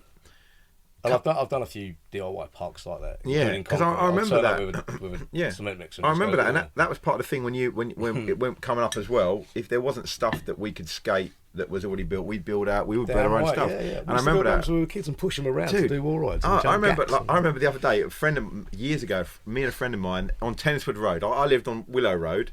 And Tenniswood Road, literally a stone's throw from us. This guy had all these scaffolding pipes, down. We knocked on his door. We said, "Sorry, mate, we're local skateboarders. We wondered if you need that, could we?" And he said, "No, I'm using it, mate." So we took it, and without even thinking, the fact we're just down the road. We built a thing, put the coping on top, and we're skating it every day at some mate house. Do you know what I mean? And this guy, he must have thought, these little arseholes. But how are you going to prove that's my scaffolding? You know what I mean? Yeah. But that's the kind of mindset. Too right. Yeah. So let's talk a little bit about. And this is a podcast for no one but us and other skateboarders. Fuck them. But like the boys' club. So I suit them as well. I've got a really funny story about that. I got lots of things to ask you. Let me lead you there, right? So I don't even know how we started skating there. There's a that was Golly, I think. He said to me because he lives around there. Yeah, he lived in Cheshunt, and it was between Wolf and Cross Central, 5 minutes up the road in between, along a little high road. Yeah. And Wayne used to live, Golly and mate, he used to live just around the corner. In the 70s when skateboarding came around, it was a community centre, always had been. There was like, you come in there and roll around in that road cones and all that crap. Yeah. Anyway, and that's it. We went back, Golly said, let's go back in there. And I went, can we lean some ramp up against the stage in the sports hall and just ride down here? And I went, do you fucking know what I mean? So we were doing that, and it developed, because some of the youth leaders said, why don't you build a ramp and do this? Yeah. Fuck yeah. Yeah. So we went mad. The local shop, Phase 7, local skateboard shop, fully supported us. Here's a load of stickers. Here's some stuff. Build some. Because I don't know. And it went off. At some point, we every Wednesday night it'd be boys' club, right? I don't know why. 7 p.m. Yeah. And we go and skate there, like mini ramp on the stage, loads of kit. Yeah, we and me, you, and a few people really kind of were the people who would have to kind of like fix things when they're wrong, put everything away, put everything back, whatever. Do you know what I mean? Skate there. But it was such an amazing vibe. There was youth workers there, and I remember like you'd go outside to get a Coke, and they'd be trying to do sex education, put a condom on a banana with you, and you're just like, nah, that's wrong, man. Skating. Do you remember it's Andy? Andy, who looked like Paul, who I still see. Okay, so I still talk. So I won't drop anyone in it, but I remember like one of the youth leaders there. One of the youth who was working for the good of the kids was also dealing drugs out of the place. And that I remember that, and that, like I say, we won't name that guy. It's only weed, though, so I don't know. But kids used to smoke grass. But that's what in those days, youth clubs were, or council run stuff. It wasn't like super legit and high vis jackets and it's just up to code. It was chaos. So we were just, like I say, we were just given. Just use the space, and we'd run it, and every now and then they'd say, you guys have got to really lead it and take the money and all that, so we'd be on the door, whatever, but really we just run it. And then, like you say, we sneaky beer in there, out the back. And then we had comps there, and every local person won. And I remember because I won. Did you? Yeah, I won a board. Shit. And Phase 7 would have sponsored that. But in my session was like Rodney Clark and stuff, who was the Black Swan, who was freaking amazing. He went on to be a professional skater. A couple of companies. Mate, amazing style, and just like he's quite a sort of stunning individual. He's quite a big guy. Do you know what I mean? I remember him. He's athletic, bloke, and always has been as a kid. Powerful. Do you know what I mean? And so he came, great run. I came, mediocre run, mediocre second run. But you probably stayed on all your stuff. He tried some difficult things and maybe didn't land one, but you landed on all your stuff. But I do remember nearly everyone that was local to the place won a board or something. And who cares? Do you know what I mean? Yeah. But I remember that. Yeah. But Man, I've been a judge in competitions that I've done, and why can't I ride in this cup? I would cream this. You know what I mean? But I I've had to give remember the prizes away. People are like, oh. But I remember certain few years later going back there, or maybe I'd not skated as much or something. Maybe I was 16, maybe I was 17, 18 now, so getting a little bit less skatey, and going there and having that story of like, I came in and someone was there, it might have been Andy or someone I still knew, and he went, "Oh yeah, you're too old now to skate here." What? I must have been older then. I must have been. Wow. But there was a certain point he said, "You're so old, you can't just skate here. Now you've got to work here if you want to skate." That was the youth thing. Lady, and it really upset me because I was like, shit, man, I just want to skate. I don't want to like. We probably needed the staff. Yeah, because people come and go within that. Yeah. It's only free time you get as an adult that you can contribute to. But I remember that like yeah, that was a scene for a while. That was really a really good little scene. The magazines, I've got photos from magazines in there. TLB, he was the chief editor and photographer of Rad magazine. Yeah. All that. He's posted some stuff on Instagram, photos I've never seen. Mate, you got to hook me up with these people. I didn't know these photos ever existed. He'd never showed me them at the time when he shot them. Oh, I'd love that. From the magazine, I never saw them, and he sent me these photos. I've got very few photos of my skateboarding time. It's one of the things, like I say. I've got some photos. Yeah, I bet you have. Well, I want them, but like they're probably similar, or the ones that anyway. You know, but yeah, I remember that the boys' club. I remember that. And Phase 7. So Phase 7 was a local skate shop in Waltham Cross. Yeah. Joe Burlow was the man. Am I allowed to tell the real stories of that? Well, Joe Burlow, bless him, respect for you, bro, wherever you are, man. He died a few years ago. I think. Did he? But he went on and on. He's done a hell of a lot for British skateboarding and British BMX. I've got a lot of respect for the guy. Maltese guy, really funny accent. My 1, 2, 3 out my shop. Well, there's he was funny. And I met him again in later life. There was in Leicester Square in Prince Charles Theatre. There's a British skateboard company. Yeah. Blue Room or Blue something, I can't remember. A few years ago, 20 years ago. Yeah. Massive crowds of people, Leicester Square, like a big premiere film. Do you know what I mean? And I saw him outside. He didn't look a day getting older. It's like he made Pac with the Devil say he hadn't aged. He looked the same as he did in 1985 as he did in 2000. And he looked at me. He went, "Matt, you're still skateboarding. I can't believe it. I can't believe it." I was like, what nationality was he? Maltese, wasn't he? Maltese, okay. Yeah, really strong accent. He'd been there for fucking 1,000 years. I'm trying to remember him. Yeah. But yeah, and like I say, he did massive things for BMX. He did massive things for skateboarding, and got a lot of respect for the guy. But what I remember about. Joe, you're all, man. Joe, thanks, mate. But I'm glad he's gone because we can talk about some of the stuff we got up to in there.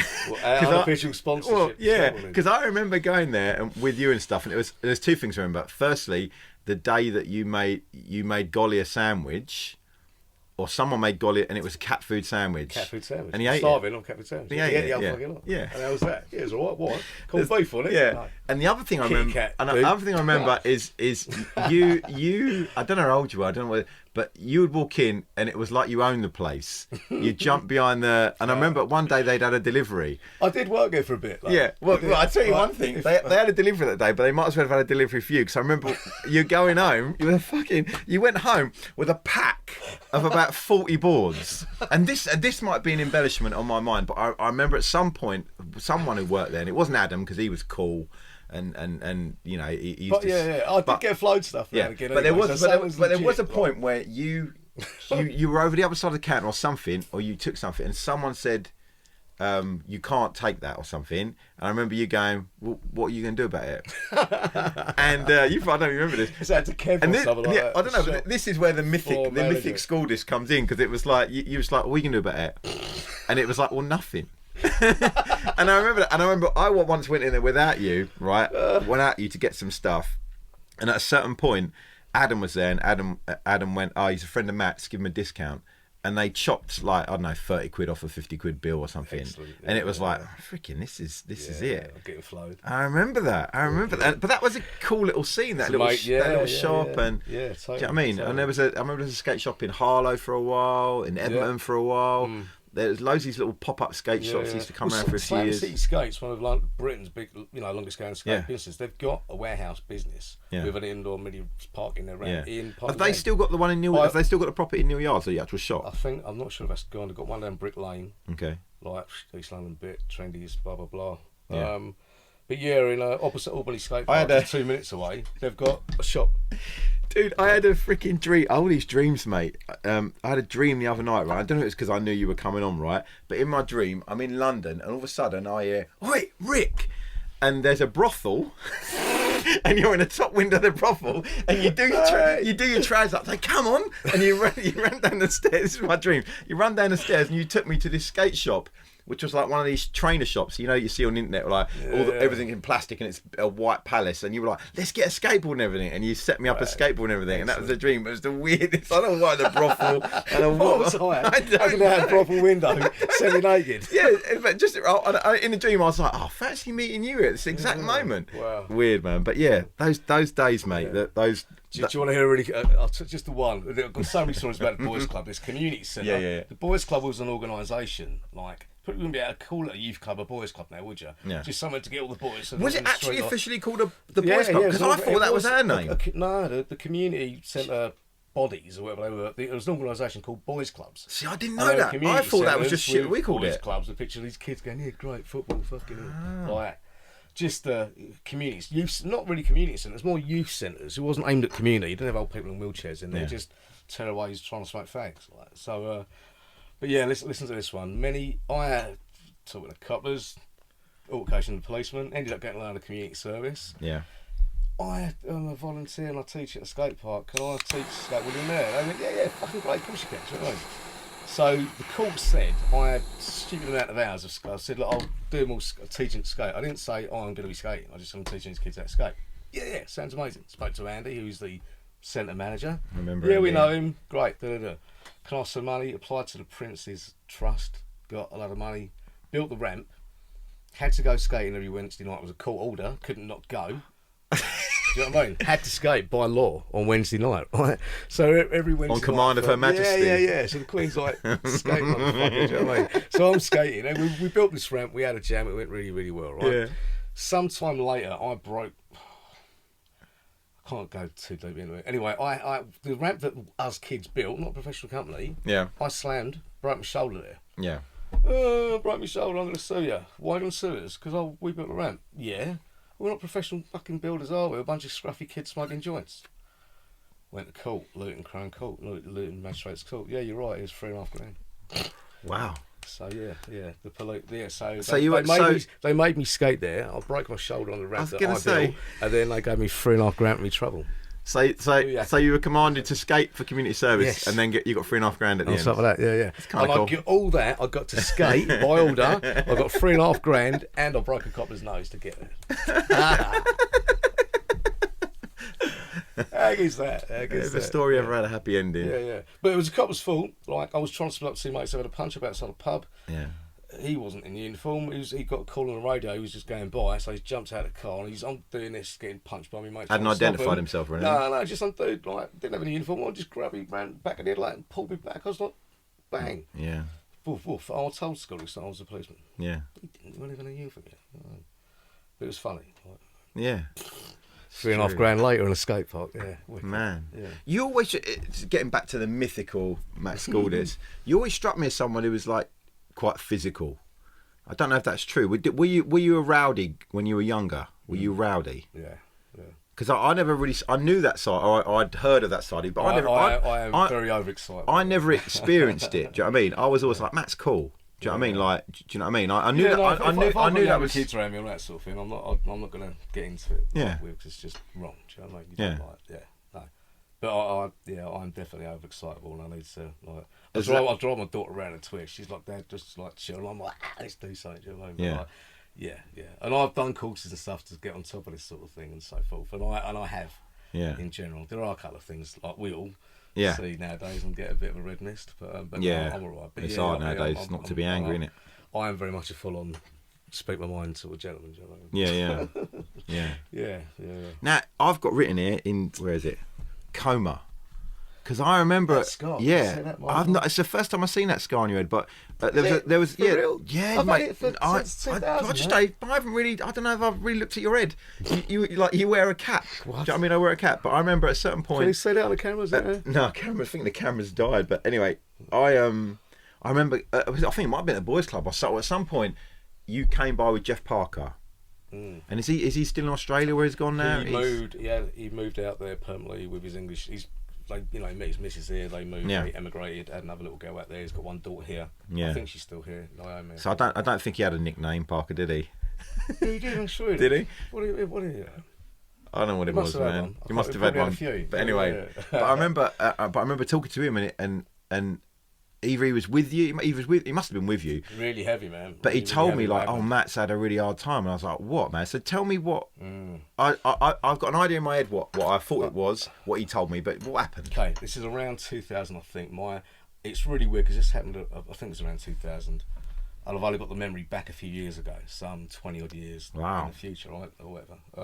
Anyway, so it's a big demo at a London skate park, PlayStation, big Notting Hill skate park. I remember PlayStation. Amazing park, right? So we're at the demo skating, going mad, having a killer time. We went to a local bar afterwards. Notting Hill was a good area to hang out in as young adults, partying, drinking, all the rest of it, good fun. So how old are you at this point? Rough. 20 years ago. What am I now, 50? 30? Yeah, so okay, yeah. So anyway, I come out of a local bar and me and Jeff are play fighting, mucking about, punching each other. Jeff's punched me. I fell on my back, landed in the road, landed on my back laughing, black cab, drove over my head. Bonk, split my skull open like a grape. Oh, see, I didn't know. So Jeff must have felt. Well, I'll tell you anyway. So apparently, like, everyone's freaking out. Like, I stood up, started shouting at the cab driver, noodles hanging out my head and all the rest of it. So fractured your skull. Driving my head, yeah. Ba-bonk. That scar, that looks like the EastEnders. Yeah. So one plate in my head. Oh, later. don't do that. Can you hear that? Hello. Don't do that, bro. That's just horrible. So what you got in there? Metal plate in your head? Titanium, man. Titanium. That's what a titanium skull. No way. Yeah, it's rad. So anyway, I'll get scraped out of the road. I'm in a coma for, I think it's 3 months or something. Jeff stayed with me. He slept on the floor in Mary St Mary's Brain Hospital and Panton. Didn't leave my side, man. Stayed with me the whole time. Didn't go. Soon, towards the end of that, my dad overheard my dad say, my dad's like, I'm going to pull the plug on him. Son's never waking up, and I'm going to kill Jeff. Like, no, you know what I mean? Anyway, Jeff used to have a TV at the end of my bed, right? This is no shit, no exaggeration. Yeah. He used to have a TV at the end of the bed. Jeff's just living with me, growing a beard like I was, whatever, in bed, bulks in my head, stapled head together and all that, but in a coma. So anyway, he's got a video at the end of the bed, and John Cardiel doing a 50-50 down a long handrail in San Francisco. Yeah. He's watching his videos and Jeff's just talking, and apparently I've set up. Yeah, no shit, no way, like, going on about it. Who's that? And I'm like, Cardiel, you idiot. Fucking talk like, it's John Cardiel, of course it is. You ain't got your eyes open, you idiot. How can you say it's John Cardiel? I'm like, that's San Francisco dude last steps. It's like. So how was that then? Weird. Right. So eyes weren't open, passed back out of bed. Anyway, I come round a few days later, they're trying to get me out of bed, give me beer in the toilets and all that, trying to get me up. Anyway, I got out of there and it was alright. It took me a really long time to sort of come. I stayed at Jeff's girlfriend's mum, converted her living room into like a bedroom for me, and just looked after me. I couldn't go home because I had other stuff. I'd stay out the way for a bit. Anyway, stayed at Jeff's place for a while and got my shit back together, but I couldn't. I used to fall asleep a lot. I'd have funny cravings for milkshakes that I don't like and like all stuff like that. But I'd only just got my full remember it like a few years ago. And I had a really, really amazing like experience there, which is confirmed with me there is life after death and this and that. And I'm an engineer. I'm quite cynical about it. I don't believe in fairies and that sort of crap. Yeah. But I do now. Okay. Because my dad's Greek secret, right? When I come round, I'm sitting up in the hospital bed talking a bit and trying to get rid of the beard that I'd grown over the 3 months and that sort of thing, and eating cake or whatever I'm doing in bed. So what did you see? What did you do? Can you remember? And I said to my dad, I told him about this house. There's a back garden. There's a big square white house, a big long lawn that went up a slight hill, big tree at the end of it, rope swing on it, And there was a kid there. My dad's like, he's like, yeah, go on. So I'm telling him about describing the house to him and who was around. And he said, I said, some kid come and pick me up, and we was out. The kid was about this big. I said, but I weren't now. I was like really little. I was about 5 years old, and so was this kid. Yeah. And he was telling me about it. So I'm talking about what I was doing, playing on a rope swing and all the rest of it. And I remember that, and I've never seen this house before. And I was doing that. My dad had gone white. He had tears running down his face. And he went, fucking white. Do you know what I mean? And he couldn't speak. And I'm like, Dad, like, what's the problem? He went, your middle name's Costas, right? Costas is Greek for Robert. Out of my 8 brothers back home in Cyprus, Costas, your uncle you've never met, he died in the Second World War.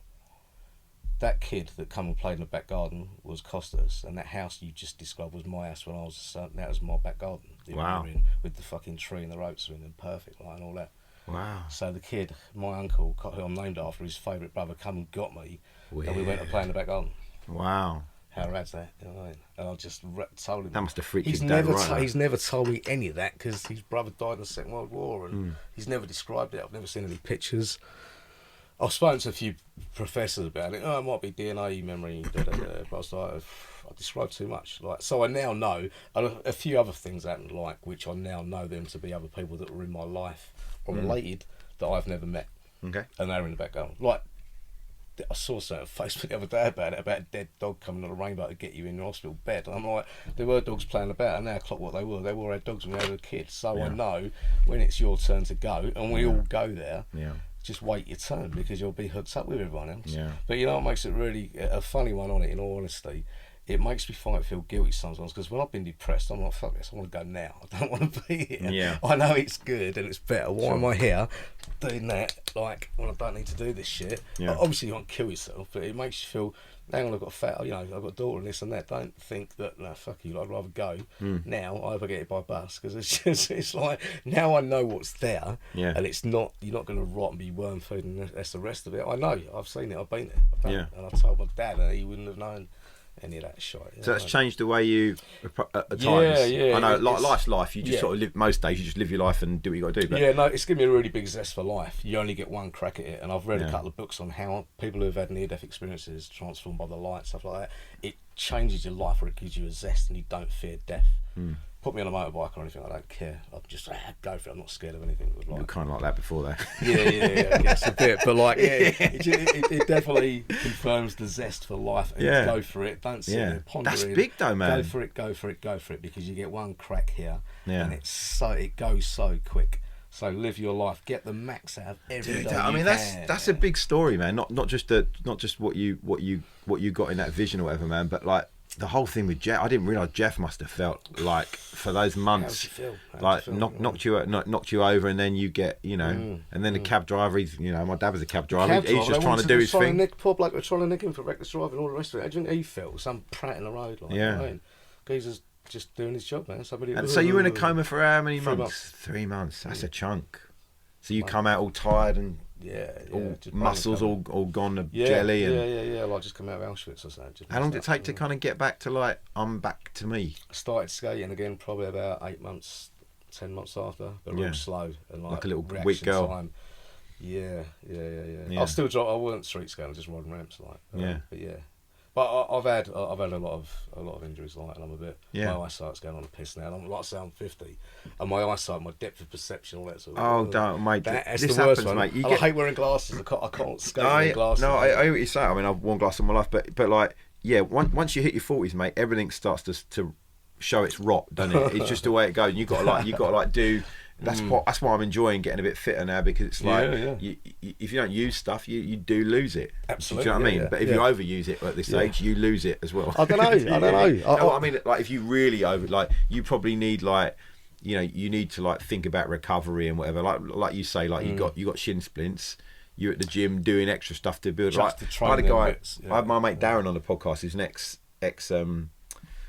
bodybuilder, pro bodybuilder. Yeah, it's good. He's brilliant. But you know, the fact he broke his leg doing squats, but didn't notice because the muscles around his legs, he's like, you know, held everything together. Do you know what I mean? So there's certain like way you can rehab things, but as you get older, you got to learn. Like one of the things I'm doing, like I'm 6 weeks into this challenge, and all I've been doing is eating less shit and walking more, and now I'm starting to run. The next thing is like I want to start learning how to stretch.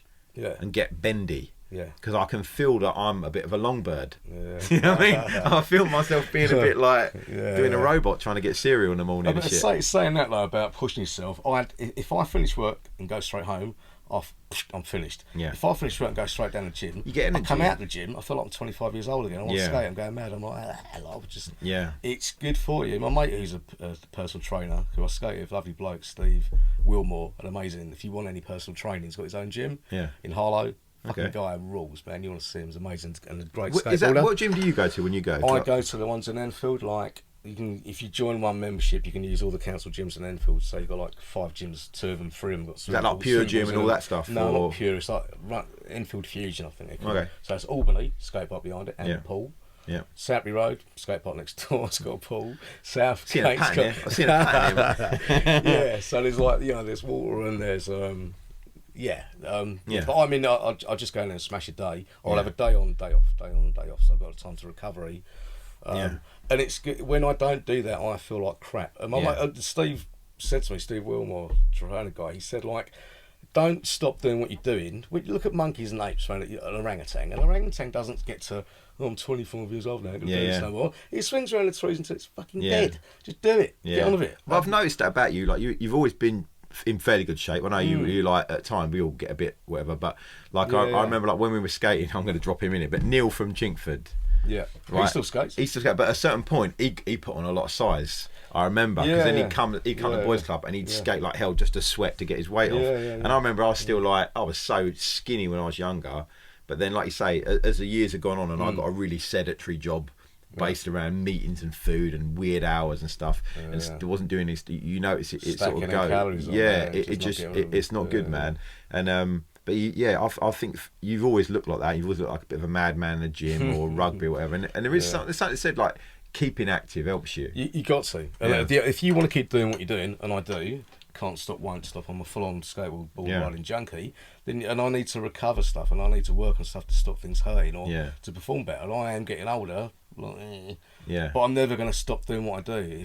When I end up in a wheelchair, I'll be riding at that skate park. I'm not going to stop. I mean, it's an important. I know the answer, but like, when do you stop? You don't. Death. Yeah, and when I do die, then it just means I don't have to buy a ticket to get in anywhere. I'll just like carry on skating somewhere else, like, skate with a baby Jesus. I'm never ever going to stop. Like, it's so good for me. Like I said, and I think it's critical to anybody. The psychological welfare, whether you're a skateboarder or not, or a martial artist, whatever. Your psychological welfare is more important than your physical welfare, because if your psychological is really well, then you'll sort the physical out. You'll heal yourself. I think you're right. I think damaged, and it's good. Knowing who you are, knowing what brings you pleasure, and where you get energy back. Do you know what I mean? Whatever that is. Physical, well, it releases the more you do, you release endorphins. It really is it's a chemical release. It makes you feel good the more you put in. And you eat the right food to go along with it. I think that's why if you look particularly at men, like, there's a real crisis in men in mental health. Suicide is our age. Jesus Christ. Oh, mate, forget any age, mate. Before the pandemic, right? It was 87 men a month in England, right? But they're not even releasing the stats now for, like, it's got so bad, and I think it's not, it's a number of things, but I think it is because people haven't learned to understand what brings them pleasure, and that's not frivolous. That's, like, vital.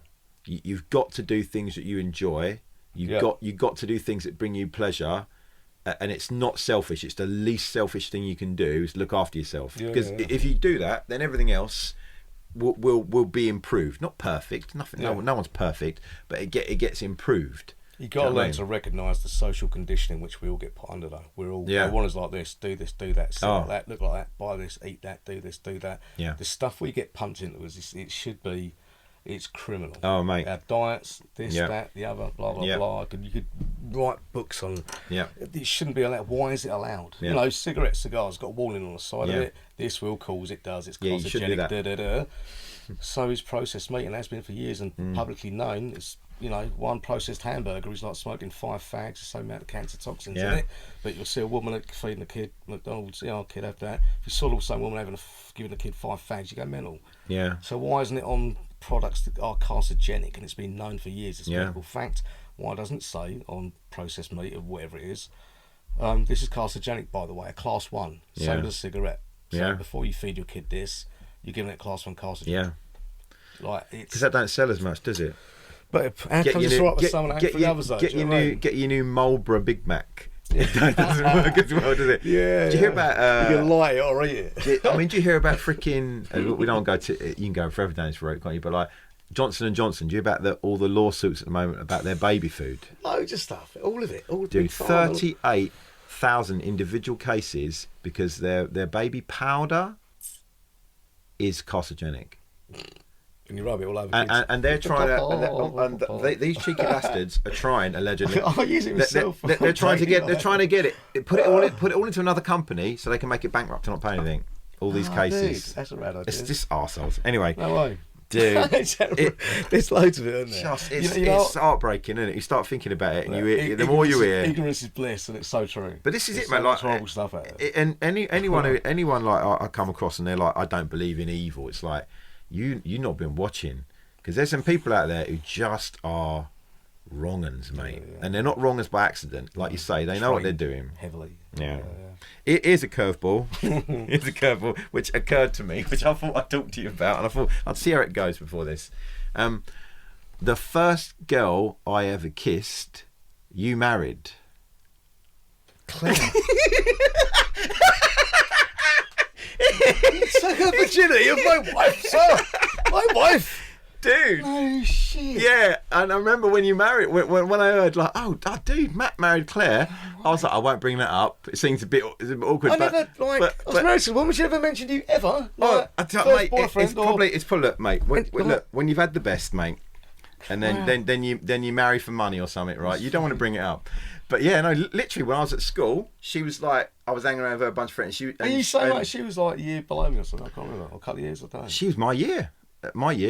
So my age, I guess. So like what, a few years younger than me? I can't remember. Yeah. No, this. Yeah. Well, you're So 4 years younger than you. Yeah. But yeah, and I remember when I was like, I heard that you married. I was like, oh, that what, Claire? And I didn't know you didn't know. And then I was like, I've got hold of your bird. Then I was a bit like, weird. I kissed her, or rather, she was the first girl I ever kissed, and it was a weird thing. And I thought that's really strange. I said one day. That's right. But when I see her, I'm not going to. Now you're not married to her, I can bring it up. Yeah. Well, she's the only out of all the relationships I've had. Yeah. Fucking millions of them. Anyway, no, seriously, me and her broke up like sort of amicably, blah blah blah. How long were you married? 5 years or something. Okay. So anyway, not a short amount of time. No, it wasn't half hour. Might have felt like it a bit at me at the time, but anyway, yeah. So we broke up and everything was cool, right? And we were sweet. You don't normally split up with people if something horrible happens, or it can be really horrible. There wasn't any of that, and it was cool and it was alright. Blah blah blah. We saw each other a bit after this sort of slow. I was racing motorbikes and being a bit of a loon. She wanted to go back to do photography, get the green at Brighton. She went on to do that, I think, and she met a great bloke, remarried, got a lovely dog, staff called Betty, I think it was. Yeah. And I was like, yeah, fucking awesome, Claire, love you. Everything was great. The only relationship I've ever had, and it was actually my married wife, that we split up amply, and it was all sweet and all right. Yeah. I saw her a few years later. I was in a local pub in Enfield, and she'd come up to see some local mates in Enfield because she lived in Brighton with a new husband and all that. Yeah. And I saw her. Unfortunately, she'd got this. Some women are really unlucky to get like a middle-aged spread on where they turn into like a fucking bell, like this. You know what I mean? Like that. Wow, like that in the middle. And she used to be really skinny. Well, not skinny, but like slim. Yeah. Lovely Coca-Cola shape, wicked little chassis on it. You know what I mean? Anyway, so she's in a pub, and I'm like, bitch, what's that to you? You fat force and like. She's like, oh fuck you. Do you know what I mean? She goes, I'm just in Brighton eating the food, great bit of fish, and having a laugh. She's like, oh fucking do one. Do you know what I mean? And we're having a laugh, and I'm like, you just because just got that thing. I can't do shit about it. I'm not eating. I'm still smoking, but eating chocolate because I've got the munchies like. But, yeah. But I'm like, yeah, I'm glad I sacked you, man. We're skating. You know what I mean? Like, that's funny, man. So she's like, yeah, you still skating? So I was like, yeah. Like, yeah. So yeah, when I was thinking earlier, I was walking the dog earlier, literally about 6 o'clock, and I was like, oh yeah, I should bring that up. That's rad. Do you know what I'm gonna do? I'm gonna get your board sorted out, and I'm gonna do some graphics on your book, like Claire and Ricky. It was well funny. You know what I mean? How old is you? Oh, mate. Was you still 16 and couldn't swim when you sat? Dude, yeah, I was green as anything, man. You know, it was like a mercy kill, I think. You know, was it a party or so? Just like we went to Enfield Town or something. It was a snog. No, I don't know. Me and someone else, and her friend Eva. And and then we just like went to say goodbye, and she just kissed me. And I was like, this is, and then a couple more times at school, and then it was it. It weren't. I wouldn't go out for nothing, but it was the weirdest time. But it was like, do you know what I mean? Experience of it growing up. Yeah, I was like, oh hello, this is a weird situation. And then years later, you married her, and whatever. You know, it was just a weird like. And it was as I was writing out my notes here tonight, I was like, I drew a line. I drew a time machine. I kissed your wife. I kissed your wife. You know, blood. You know, yes, and it's safe to say now. Yeah. That's hilarious. I can't wait to tell her. I'm just going to send her a random email. I was with Ricky Flack. I'm like, who the fuck's Ricky Flack? And I'm like, you don't need to. You just licking his mouth. He remembers you. It was a momentous time in his life. Get hold of him, you slag. You know what I mean? Oh man, Wicked. Like is that? it's crazy, right? It's great, dude. Life moves on, man. I mean, like I say, the last time we had a proper chat or rung around, it's so long ago. I mean, I've got 2 kids now. I've got an 11-year-old and a 13-year-old. Do you think are they both girls? Yeah. Do you think they'll get on skateboards? I don't know. They might do. Emmy might. My younger. She's the one that's been on at me about getting her a little plastic skateboard. Do you know what I mean? They're really hard to ride and they're dangerous. Penny boards, they're dangerous. I don't like them. I've got some little boards. You can take them and have a go on. Yeah, I don't like them. No, I mean, she'd be better on that, to be honest with you. Do you know what I mean? Yeah. So my daughter used to skate when she was really little. Got videos of her slamming, dropping in, all kinds of things. Yeah. She got to the age, was like, fuck that. She snowboards now. Great, loves it. Comes on with me, goes mad. But she stopped both my girls are real girly girls, so I don't know if they'd ever do it. But she loves to roller skate. She loves to, and. Is she like, well, take her to the park and teach her how to roll over little bumps and stuff? She's got to learn to skate because someone's got to film me, mate. I'm telling you, I'm going to do this line of 10 tricks. She's got to get some modicum of skill. Take her to that little George's Park around the corner. It's really smooth. It's lovely. Loads of open space. You get really good view around it. It's all little. It's a safe park. There's no horrible bits. Don't go in there and that can hurt yourself if you fell. And it's got little bump wobbly bits and really good gentle stuff. Oh, cool. You'll go there and you'll be like, yeah, I will, man. Hands of glee. I do. I've always wanted to go on one of those pump tracks. You know, like a figure eight, wherever you can just. Yeah. Do you know how good they are for losing weight? I don't know where is one. Where's the nearest one? There's a few in London, but they tend to be bike tracks. Not smooth, not. Yeah. But whenever I see someone on them, I'm like, oh, dude, that looks. There's a few parts around where you can just blast around and pump and do that because it's like rather than using a cross trainer, you use one of them to throw weight off every bit. It uses every muscle, as you know. Every single bit of you be getting a workout. You've only got to spend 5 minutes doing that. You'll be head to toe in sweat. Every muscle will have had a thrashing. Go home, have a shower in dressing gown, blinding. Lovely. Dude. Mate. So I mean, you've done like the other thing I wanted to ask you about is at some point you were you doing armed security or something? Or were you doing? I saw something. You put something on Facebook. Are you in a suit, or you've been at tactical training UK or something? I was an armed bodyguard license. How does that work in the UK? Dun, dun, dun. If you want to earn good money, once you qualify as you have to sit exams and stuff like that, and there's a few bits you have to do to get there. Before you can a bodyguard is now called a close protection officer. It's a license thing. You have to do training. You have to be certified, pass exams, blah blah blah. Before you can get to that point to become one of them, you have to become medically qualified as a first person on scene, trauma medic, stuff like that. Okay. If you don't study and pass that, you can't go on to continue the study. You have to pass that first. Then you can add the bit of close protection. And then you can add bits to that like surveillance, firearms, travel, blah blah blah, and all the rest of it. If you want to earn good money, you've got to go and fight in horrible places. Well, not fight, sorry. You've got to work in horrible places, war zones or high risk places. Or get really lucky and meet some rich people who have normally got a big major threat on their lives for something or another. And the higher the risk, the more you learn. How long did you do that as a profession for a while then? Yeah, quite some time. I've been all over the place, around the world, war zones and this, that and the other, in good places, funny places, really top end stuff, looking after. Were you still skateboarding in this time? Hell yeah. Oh yeah. I had a Glock and I had a longboard. I had a full amazing arsenal. I've still got like my arsenal, some stuff. Well, don't forget this. Will go. This no. Podcast will go live. No, yeah, arsenals are not in Britain. They're in places around the world. If I need to work within that regime, I've got a country around the corner that looks after my legitimate armoury of stuff.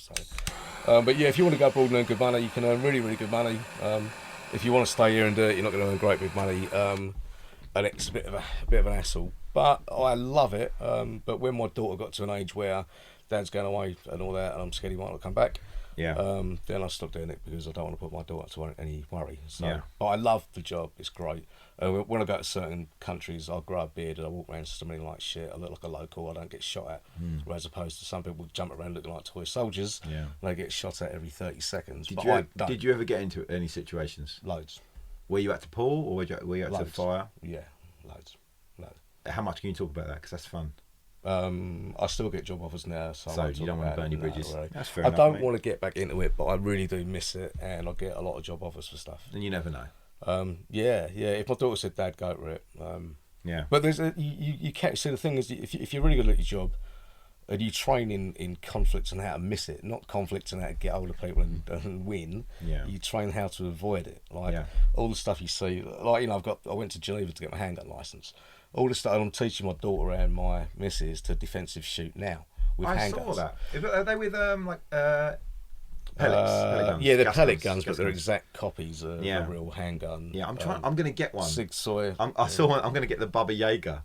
They do a John Wick special edition. What's it's all that? trick. Do you know the John Wick movies? Do you know the John Wick movies? No. Keanu Reeves is this really. No. Oh, really? Yeah. Anyway, he's got a particular gun. It's a modified 1911 or 1910, whatever it is.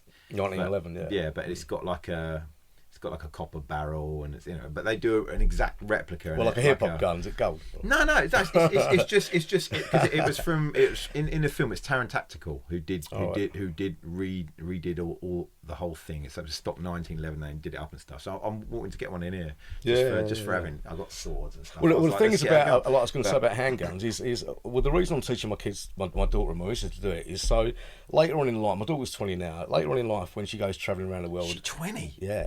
She goes travelling to some beautiful but quite unstable countries. Yeah. She's not going to be the one getting dragged off a coach by a hair and rape. She's going to be the one getting good grips. Yeah. I'm going to train them to defend themselves and look after themselves. All the rest of it. They love shooting. Yeah. All the women that I've taught shooting do much better than men at it. Really? I've also got a little.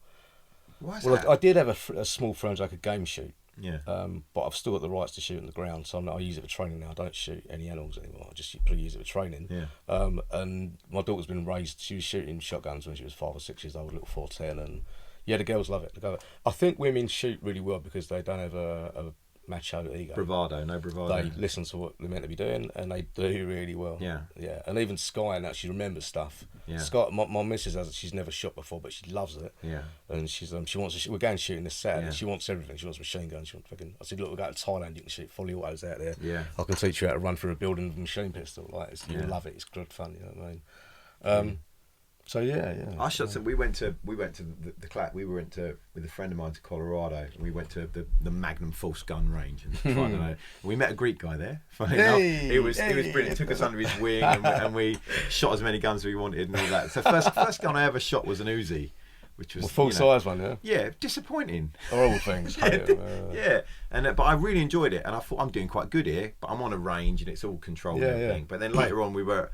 A friend had a use of a forest, and we went and he had a rifle with a scope, and the target was set quite far back. I was awful. Yeah, I was awful with a rifle. Good, all right in the range. We shot like a Uzi, some sort of 9mm semi, like an army, like assault rifle thing, which was amazing. Most accurate thing, and then just a standard some sort of revolver, where you cock it back. And I loved it. Being accurate in shooting with a rifle is a hard thing. People who are good shooters shoot around 1,000 rounds a week. Yeah, it's a big thing. Yeah, defensive shooting with a handgun. Like I was going to say that with a handgun, you see stuff on TV and films of people shooting across the car park and buildings. A handgun's good for 3 to 10 yards max. If you're 10 yards away from somebody, run. Yeah, to hit anything. It's got a barrel that big, for God's sake. It's for concealment and instant defence. And if you're 10 yards away, you can actually probably be better off running. Yeah. Don't stand in trying to have a John Wayne with someone. Just get the fuck out there. Yeah. If they do come after you, and you have to do that, then you do that. Yeah. I'll take you when you get some time. Come with me, and I'll teach you how to shoot handguns and do some tactical defence shooting, going through buildings. So we set up a little thing like you've got to go in there and recover the dolly on the floor. It's a kidnapped baby. You've got to get it and get out within a time. There'll be targets put up. You've got to put 2 targets on each one. If you miss, you miss points.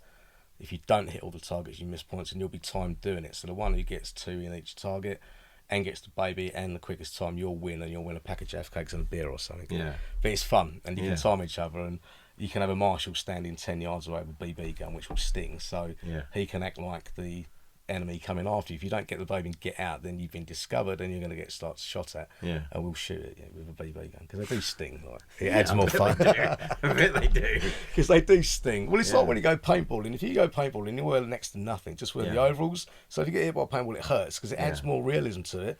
If you're in a great big puffer coat and a motorbike crash you, well, it don't hurt. Pop, pop. Dude, there's no point. I once went paintballing on the stag do. It hurts. But I got shot, so I got put in the dead zone. I got shot in the face in the dead zone. I I just sat there. Well, straight round, go in and just went, wow. They hurt, man. Oh, mate, they really do. Yeah, but I was like, I'm already dead, bro. Like, what, how bad are you doing? Wonky one, I felt like Christ. I was safer being alive in the field. I got one right on the funny bone there once. My whole arm was black from like the bruising. Because sometimes they don't go. It's when they don't explode, isn't it? You know, when they're old people rounds. People put them in the freezer or something, so they hurt like they picked them up off the ground and they put frost on them or whatever, and they just, I'll fire this.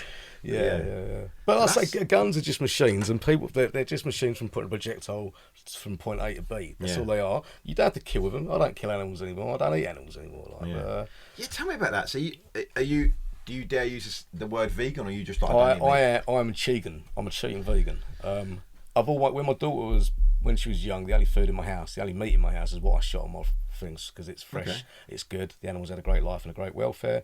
I don't want to be part, I'm a big animal lover, and I don't want to be part of that cycle where animals for dairy and God knows what else, plus the health side of it is not for us to do. Do you know what I mean? I get the bit when we were cavemen and it was winter, there's no food around, you've got to eat meat and all that, blah, blah, blah. Right. But if I try not to have any animal produce whatsoever, massively dairy, I never touch any dairy products, butter, milk, all that. How come? Crap. What's your because it's for baby cows, man. It's not. I'm not a baby cow. If I'm a baby human, I'll suck a woman's tit if I get away with it. You know what I mean? But I learnt about I've always studied food anyway for recovery stuff and skating and athletics and all that, blah blah blah. I've always studied nutrition. Plus, my daughter's diabetic. You're diabetic, aren't you? Yeah. Because that's the other thing. I always remember you had that freaking the old pen. One day we were skating at Tristram's and you're like, oh, go and get me a load of sugar and some water. Because you were like about to pass out and get glucose. And I've always, it's funny, again, the mythical Matt, I've always like, people say, what's like glucose? Oh, it's just sugar and water, mate. You know what I mean? And that got to that moment. You taught me.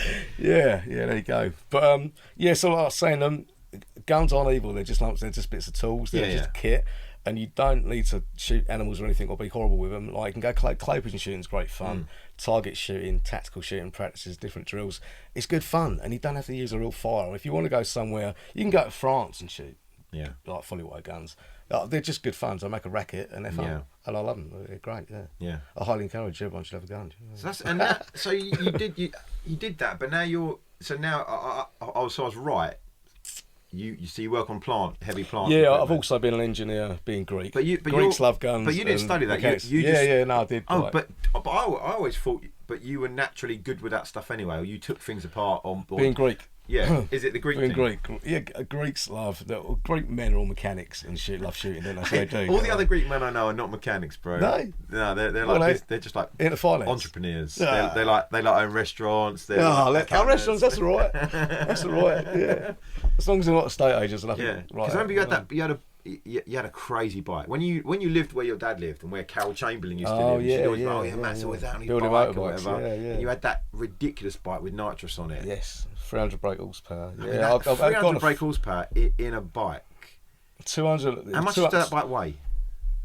182 kilos in total. It was a ball out to 1300 blueprinted engine with nitrous oxide. It's just death, right?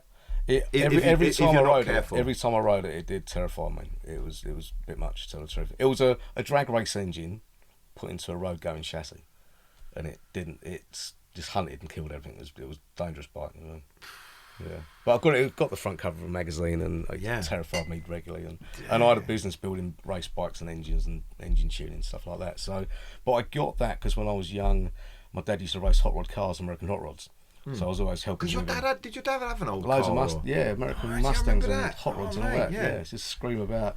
No brakes on them, but fucking great supercharged V8. Used to miss the road. Couldn't turn a corner. No, couldn't stop the thing either. Used to go past the road. You know what I mean? Basically, you could just go fast. Yeah, it was about 600 brake horsepower car up Holtzwart Hill, just leaving tyre like rubbing on the road and just miss the road. My mum would see us all the time go whoosh past the road because you can't brake. You know what I mean? I never met your mum. Was your mum around when you were? Yeah, she was an accountant, wasn't she? I only ever met your dad, and occasionally, and when your dad would come in, we'd have to go. Generally, it was like that was the thing. Yeah. And then for years you lived in one of the tower blocks. Yeah, for years there, And And then I've travelled a lot and I've lived abroad and this and that and moved around and skating and like in later life now, up until this C19 crap, I'm either chasing the snow around the planet when it's for winter to go snowboarding, or the waves, or skating in between and trying to get rid of injuries and stuff like that. So I try and get on a plane every 3 months and go away for a week somewhere. But now you're holding down a job. Yeah, well, I've been self-employed or had a business, and now I've gone back. Yeah, I'm working, and I love what I do. It's a hard job. It's a pain in the bum. Yeah, but I love it, and it's great. And I work for a great company. I work with good people. I was an apprentice mechanic for 9 months when I was 17. When I was 17, and but it was a friend of my dad. So he was a black cab driver, and his mate kind of said, "You can come work with me under the arches in Hackney Downs." You know what I mean? And just weren't for me, mate. Like, because it was all right. It was good. Money was good, and they were great guys. But just the first few times you slip with a spanner in winter, or you just try and do something and you get a load of oil and gunk. And London taxi cabs, they're nothing but covered in shit. And you're just working underneath them, changing stuff. And it's just weren't for me, mate. A dirty palaver. Yeah, because I imagine it's even worse when you're dealing with like something slips, you lose an arm. Yeah, you lose an arm, or it'll kill you. Do you know what I mean? Yeah. But I love it. Yeah. Yeah, I've been doing this in places like Baghdad, getting shot at while I'm doing it. Do you know what I mean? It's great. Hell, man. See, we've gone different ways. Man. Yeah. That's good. It's good. Yeah, I mean, same with this though. Like, and I'm a strong believer in, like I say, my dad was an engineer, and all the blokes in my family. Yeah. Listen to this. Check this out. Here's one for you. My granddad was one of the engineers that assembled on my mum's side. My mum's dad's dad. Yeah.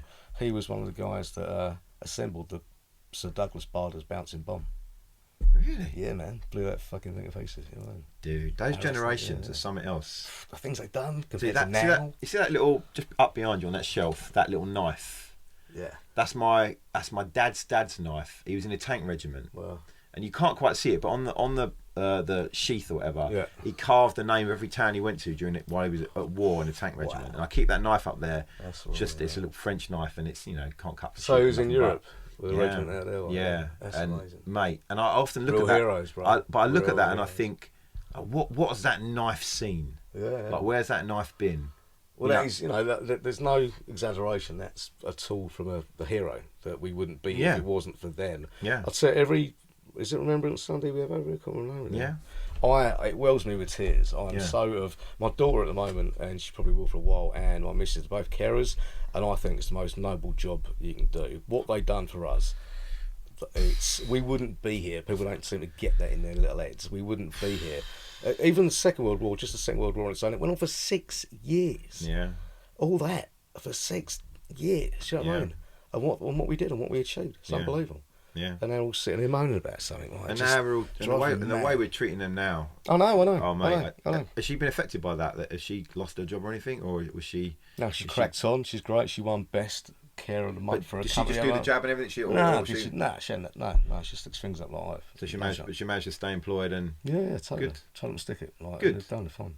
Yeah. Yeah. Oh, but what I was saying, with regards to like coming from an engineer background on both sides of my family, we've always been, if something went wrong, we fixed it on the spot. If my chain come off a bike, if my tyre went flat, if I didn't have a puncture kit, we'd figure it out and fix it. And I've carried on that and taught that to my daughter or any mates and their kids. So it's not, we go out somewhere and the bike's broken down, it's ruined the day. Yeah. No, you'll fix it. You'll sort it out. Like, or if something at home goes wrong. Not saying like the microwave ain't doing it no more. It's a bit of a technical thing. You won't be able to get your head around. It's like trying to fix a spaceship. But something learn the ability or anything to try and find a solution for a problem.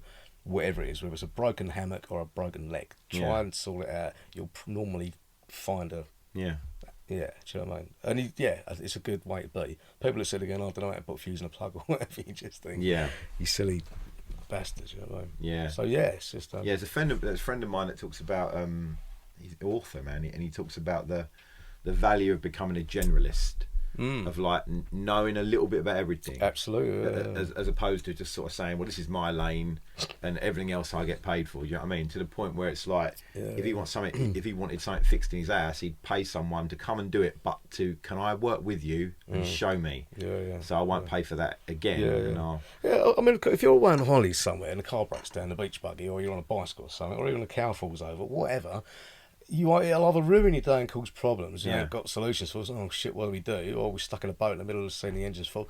Figure something out, because you're going to die. It's going to be a right bastard if you don't. So it's common sense. You need to. But not everyone's got that. Not everyone's got that. No, like you say, if you've got it in your family, you get raised knowing like you work it out. Do you know what I mean? Like I built this little shed thing. It's not glorious, but the thing I remember is my dad built a shed.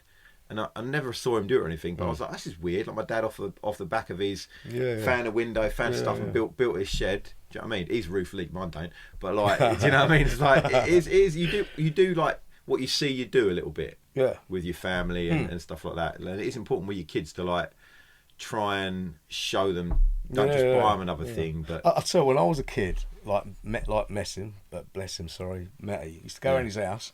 Haven't you got a bit straw with like sellotape, scissors? No, what would you have? That? I'm like, fucking really? Like, where's your bits? Where's your sellotape? Where's like paperclip? Where's this? Haven't you got a ruler or a bit of tape or just a bit straw in your kitchen? Like, and he's like, no. I said, what do you do if that goes wrong? I'll call an electrician. Like, what the fuck? So if a telly goes wrong, what'd you do? Buy a new telly. Buy a new telly. It might be the fuse, you prick. You know what I mean? Like, and I used to look at people like that and think, you fucking cretin. Do you know what I mean? Like, how can you not have had the savvy to think, I've figured it out, or I need to get it out, or wander around and some think it'd be really handy to have a little multi-toolkit and maybe this and that. And I don't know it, but I'm sure I know someone who can say, here's a meter, test that, or stick a fucking light bulb on it. If it works, it works. Like, just figure stuff out. You can't be. But some people don't do that. Some people don't accumulate tools.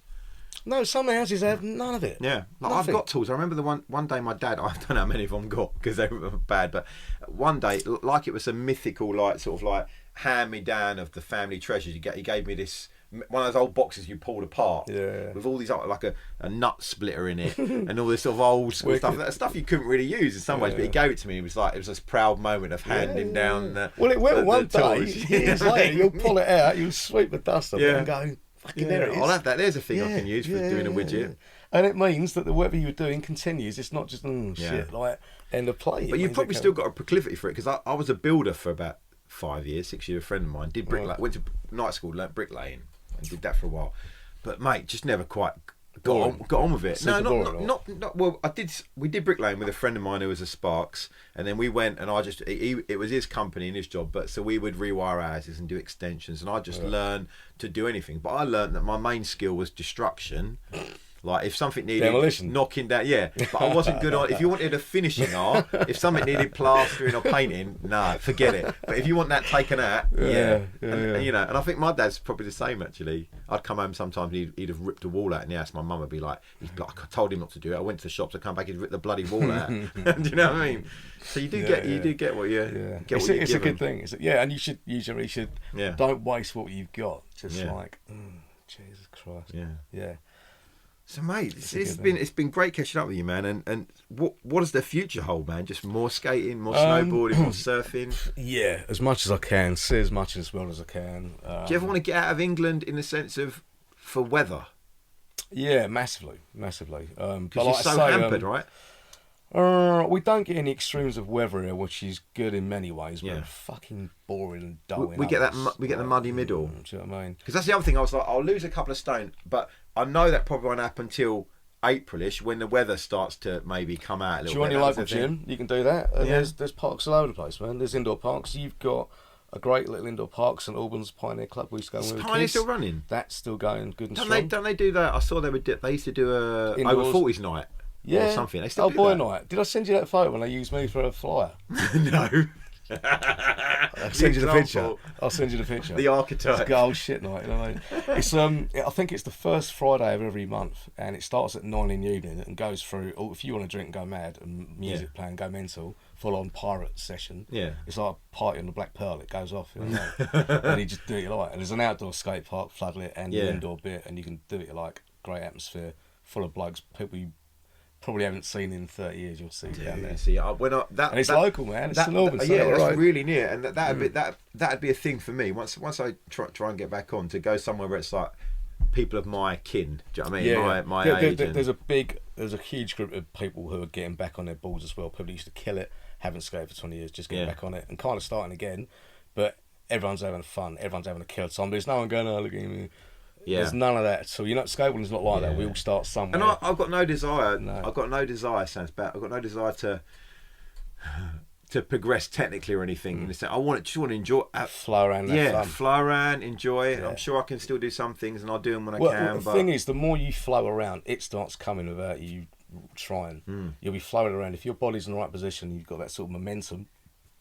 You'll just do, and you'll be like, where the fuck did that come from? Yeah. I was skating a big vert ramp the other day and did something, and I'm like, I didn't even think about that. I was flying around because I don't drop in and think about a line, trick 1, trick 2, trick 3.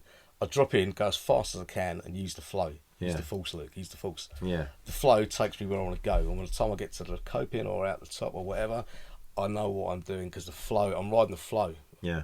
And that happens on the ground or in the air, and it cut. So that if you're having fun and looking around, it'll just pop out. Yeah. It'll just come. I can still remember, like it's been years, but I can still remember the exact feeling of tricks. Yeah. Oh, well, there you go. Do you know what I mean? I know exactly what Yeah. it feels to properly connect to something, a Well, there you curb go. or a coping or within about your 5th or 6th go, Yeah. you'll start snowballing. It'll all come back. Yeah. And that's what happens. At first you're a bit, and people are a bit self-aware, but we don't self-aware. We're wearing wigs or just skating in our pants, for mucking about, throwing shit at each other, having a laugh. Yeah. And just having a good scream and a giggle, and everyone's mucking about like they're drunken teenagers again, although they're in their 40s and 50s, and everyone's screaming, having a laugh and throwing things at each other. And it's that, and before you know it, and like I say, when it starts to come back, all of a sudden it goes, and it just, you're like, fuck yeah, I love it, like, and you'll come rushing home and get involved and go, like, you'll get that again running down the beach at the sun, just like, fuck yeah, love it. Like, that sounds good. Yeah, that's the way it goes. If you're a skateboarder, not just a bloke who owns a skateboard, and you are a skateboarder, no, definitely, it's stuck in your DNA now. Yeah, it's never going to go. The reward, the feeling, you know that. Sometimes when my wife catches me, like when I'm watching a skateboard video or something, or I'll sometimes say, well, I'm a skater, do you know what I mean? Yeah. And she'll say it, and it's funny. No. She looks at me and goes, when's the last time you were on a skateboard? And I feel like saying, you don't know nothing. Like, you don't need a skateboard. It's like it's a genetic thing. Do you know what I mean? It's a genetic thing. 100%. Well, my missus is skating as well, and she's like, how do you do it? And I've got her aboard with really soft wheels, and she loves it. She goes out skating on her own, puts her pads on over the graveyard, smooth, and she just has a little glide about. Just learn that scoot and get on it. Which I love it, I fucking love it, do you know what I mean? I don't want to get off. And she slams a lot, as you do. Yeah. And she's like, how the fuck do you do what you do on one of them? I just like... Yeah. It's beyond, you know what I mean? And she's got a BMX as well. She don't want normal bikes, she wants a BMX. So we go into London, we'll have a hire Boris bikes with her skateboards on our back and go and have a little cruise around, you can have a beer and hit the parks and whatever. She loves it. It's like, she's doing all the things she wanted to do when she was a teenager. She's doing it now when she's 48. Yeah. And it's great. And it's taken 20 years of her. Guarantee. She's got a hoodie on, a pair of Vans, and a skateboard on her back. She's not. Yeah, you look at her, she looks like, she's a young woman again, tearing about. She's got a big stupid smile on her face, like a bottle of beer in her hand. And all the other mums are like flowery dress and sensible shoes. They're all very dignified. Yeah, and that sucks because you grow up too quick. If fun's there, stay fun and where that is. I've gone back to the 90s, man. I'm not doing this modern trend stuff and all the modern fashion. I'm sticking in the early 90s where I liked it with fat shoes and fat tongues and baggy jeans. I see this is coming back. Yeah, following me, man. One of the marks 2-3 years ago. When I was a skateboarder in that season, you could chart whatever skateboarders were wearing. Slowly, that's what everyone would start to wear, right? Yeah. And it's now going back to the 90s. And that disappeared for a while with the skinny jeans and shit. But now I see it, baggy trousers again. All the skaters are wearing it. My daughter's buying like baggy jeans and patchy jeans, and I'm like, oh, this is 90s stuff. Where you let off. Yeah. It's weird, man. It's how sort of secular things are. Yeah. Totally. But like I'm saying, with age group and being maturity and sort of again social conditioning, you have this age and now and have it. Just if it was fun and great back in the 90s or whenever you was like a late teenager, then stay there. You've got enough brain and sensibility, and you know how to run your life now successfully. So you do that when you need to and cross and dot the T and the I and all that crap. Skate and have fun, live your life. There is a thing, isn't there, about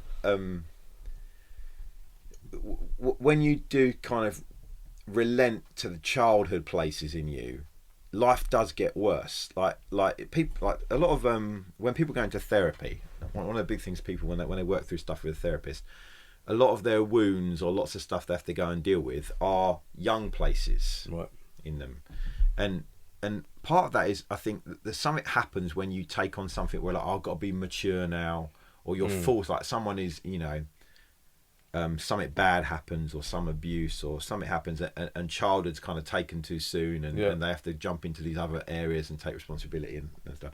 And sometimes when you go to therapy, it's like, well, you go back in time a bit with someone and you work through young places. Right. And that's where you get a bit of life. And something like skateboarding, if I guess at any point, but especially if it was that one that occupied that young space in you. Yeah. Taking that up again, and same as if you were a painter, same as if you played an instrument when you were young and you didn't do it, and you for some reason you got a job in a city and you gave up on that and you grew up. Something about you reach back and you grab some childhood place in you is really like important. And people are slowly learning that. I mean, if like this whole, it feels like a different thing. Working from home, this working from home revolution is a sense of I don't need to go to a grey building and stand with not good for your health doing that, is it? With Moany John looking over me. I can do work at home on my laptop and then fit my life around it. Absolutely. And so there's something about, and in particular because skateboarding, it isn't, but it's perceived as a young thing, and sometimes that's belittled by people, but it's not. It's a place with a specific energy that's really good.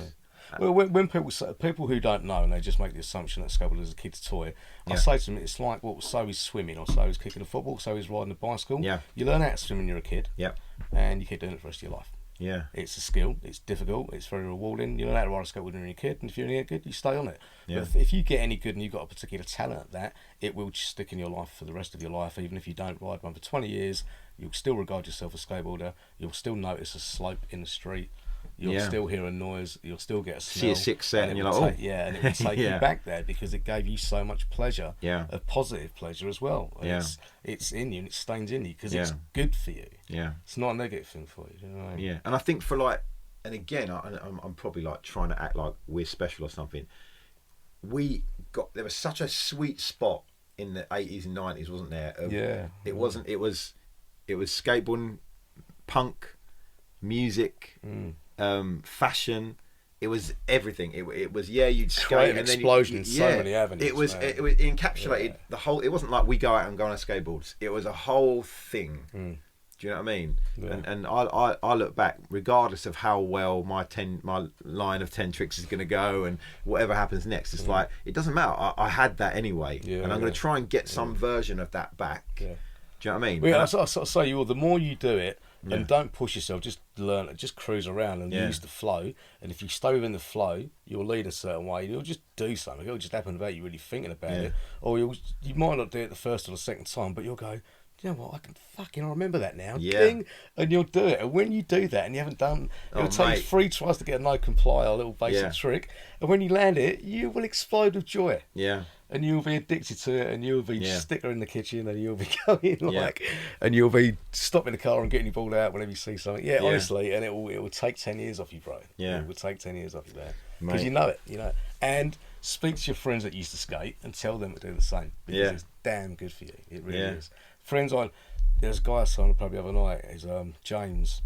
I think it's one of your lot. What's his name? No, James Hawkins. Yeah. Yeah, he messaged me and he said, like, oh, you're getting Matt on the podcast and all that. I was like, I said to him the other day, every time I see him, I'm like, where's your ball? I'm like, I said, look, dude, I've always got one in my car, I've always got one in the van, I've got 10 at home. Stop giving me silly excuses. He was like one of my... Come out. He was one of my great buddies for skateboarding. He had a little... He built a little jump ramp outside his house. He had a Ken Park skateboard. I remember that Ken Park, we used to skate together a lot, man. I remember well, that's what I mean. Get them out. Yeah. You don't. I've got so many balls. We can go somewhere. I'll chuck them all in the car. You bring your bodies. I'll bring the boards. Just get them, and you don't have to go and spend any money thinking. Just fucking have a go on all the because you'll get one to go. It feels amazing. Yeah. If you need to tighten a truck or whatever, you know what you're doing. And then you'll go, this one out of this 10 feels great. I'm going to get something along the lines of that. And I'm sure between the 2 of you and 10 balls, you're going to find a setup that feels pretty funky. And after an hour and a half cruising around in a park and having a giggle, you'll be stoked. You'll get that feeling back. You'll get it back. Mate, and it will take 10 years off you like that. I love it, man. Swing like that. It will. Mate. And if you, like I say, and the good thing to do, it's like whenever every now and again, if I'm flying along the road and someone's broken down the motorway, I'll get out and help them. You the AA? No, I'm just me, but I'm an engineer. I've got a van full of stuff. I'm going to help you out. Oh, fucking no way. Do you want anything? I said, yeah, I do. I just went do the same for somebody else. Like, if someone gets fucked, help them, yeah? Just do that. Don't say nothing. Or buy the missus some flowers or something. Just do something rad, you know what I mean? They're like, no, well, I love you too. Go and get. But, yeah, do that with skateboarding. If you know anybody that skates or wants to skate or anything, because it's very cheap. It's fundamentally good for your soul, your body and everything. Yeah. Get them on it. It's the most underestimated thing that's good for you, bro. Mate, well, that's a good place to end the podcast. We've been talking for 2 hours, mate. So no way. It's freaking good, No mate. way. But mate, long may you continue. Yeah. And Well, I'm looking forward to hanging out with you and trying. Absolutely. Once you know. We'll go to George's Park, man. Yeah, I'm gonna, mate. Do you know what I mean? Yeah. But long may you continue to be mythic. And I expect to see you. Like, who's that old man with a skateboard? Yeah. Oh, that's I'll Matt be wearing a Skordis. wig or That's something. Matt Skordis. Dressing gown. Sweet, man. Thank you very much. Cheers, brother. I'll just.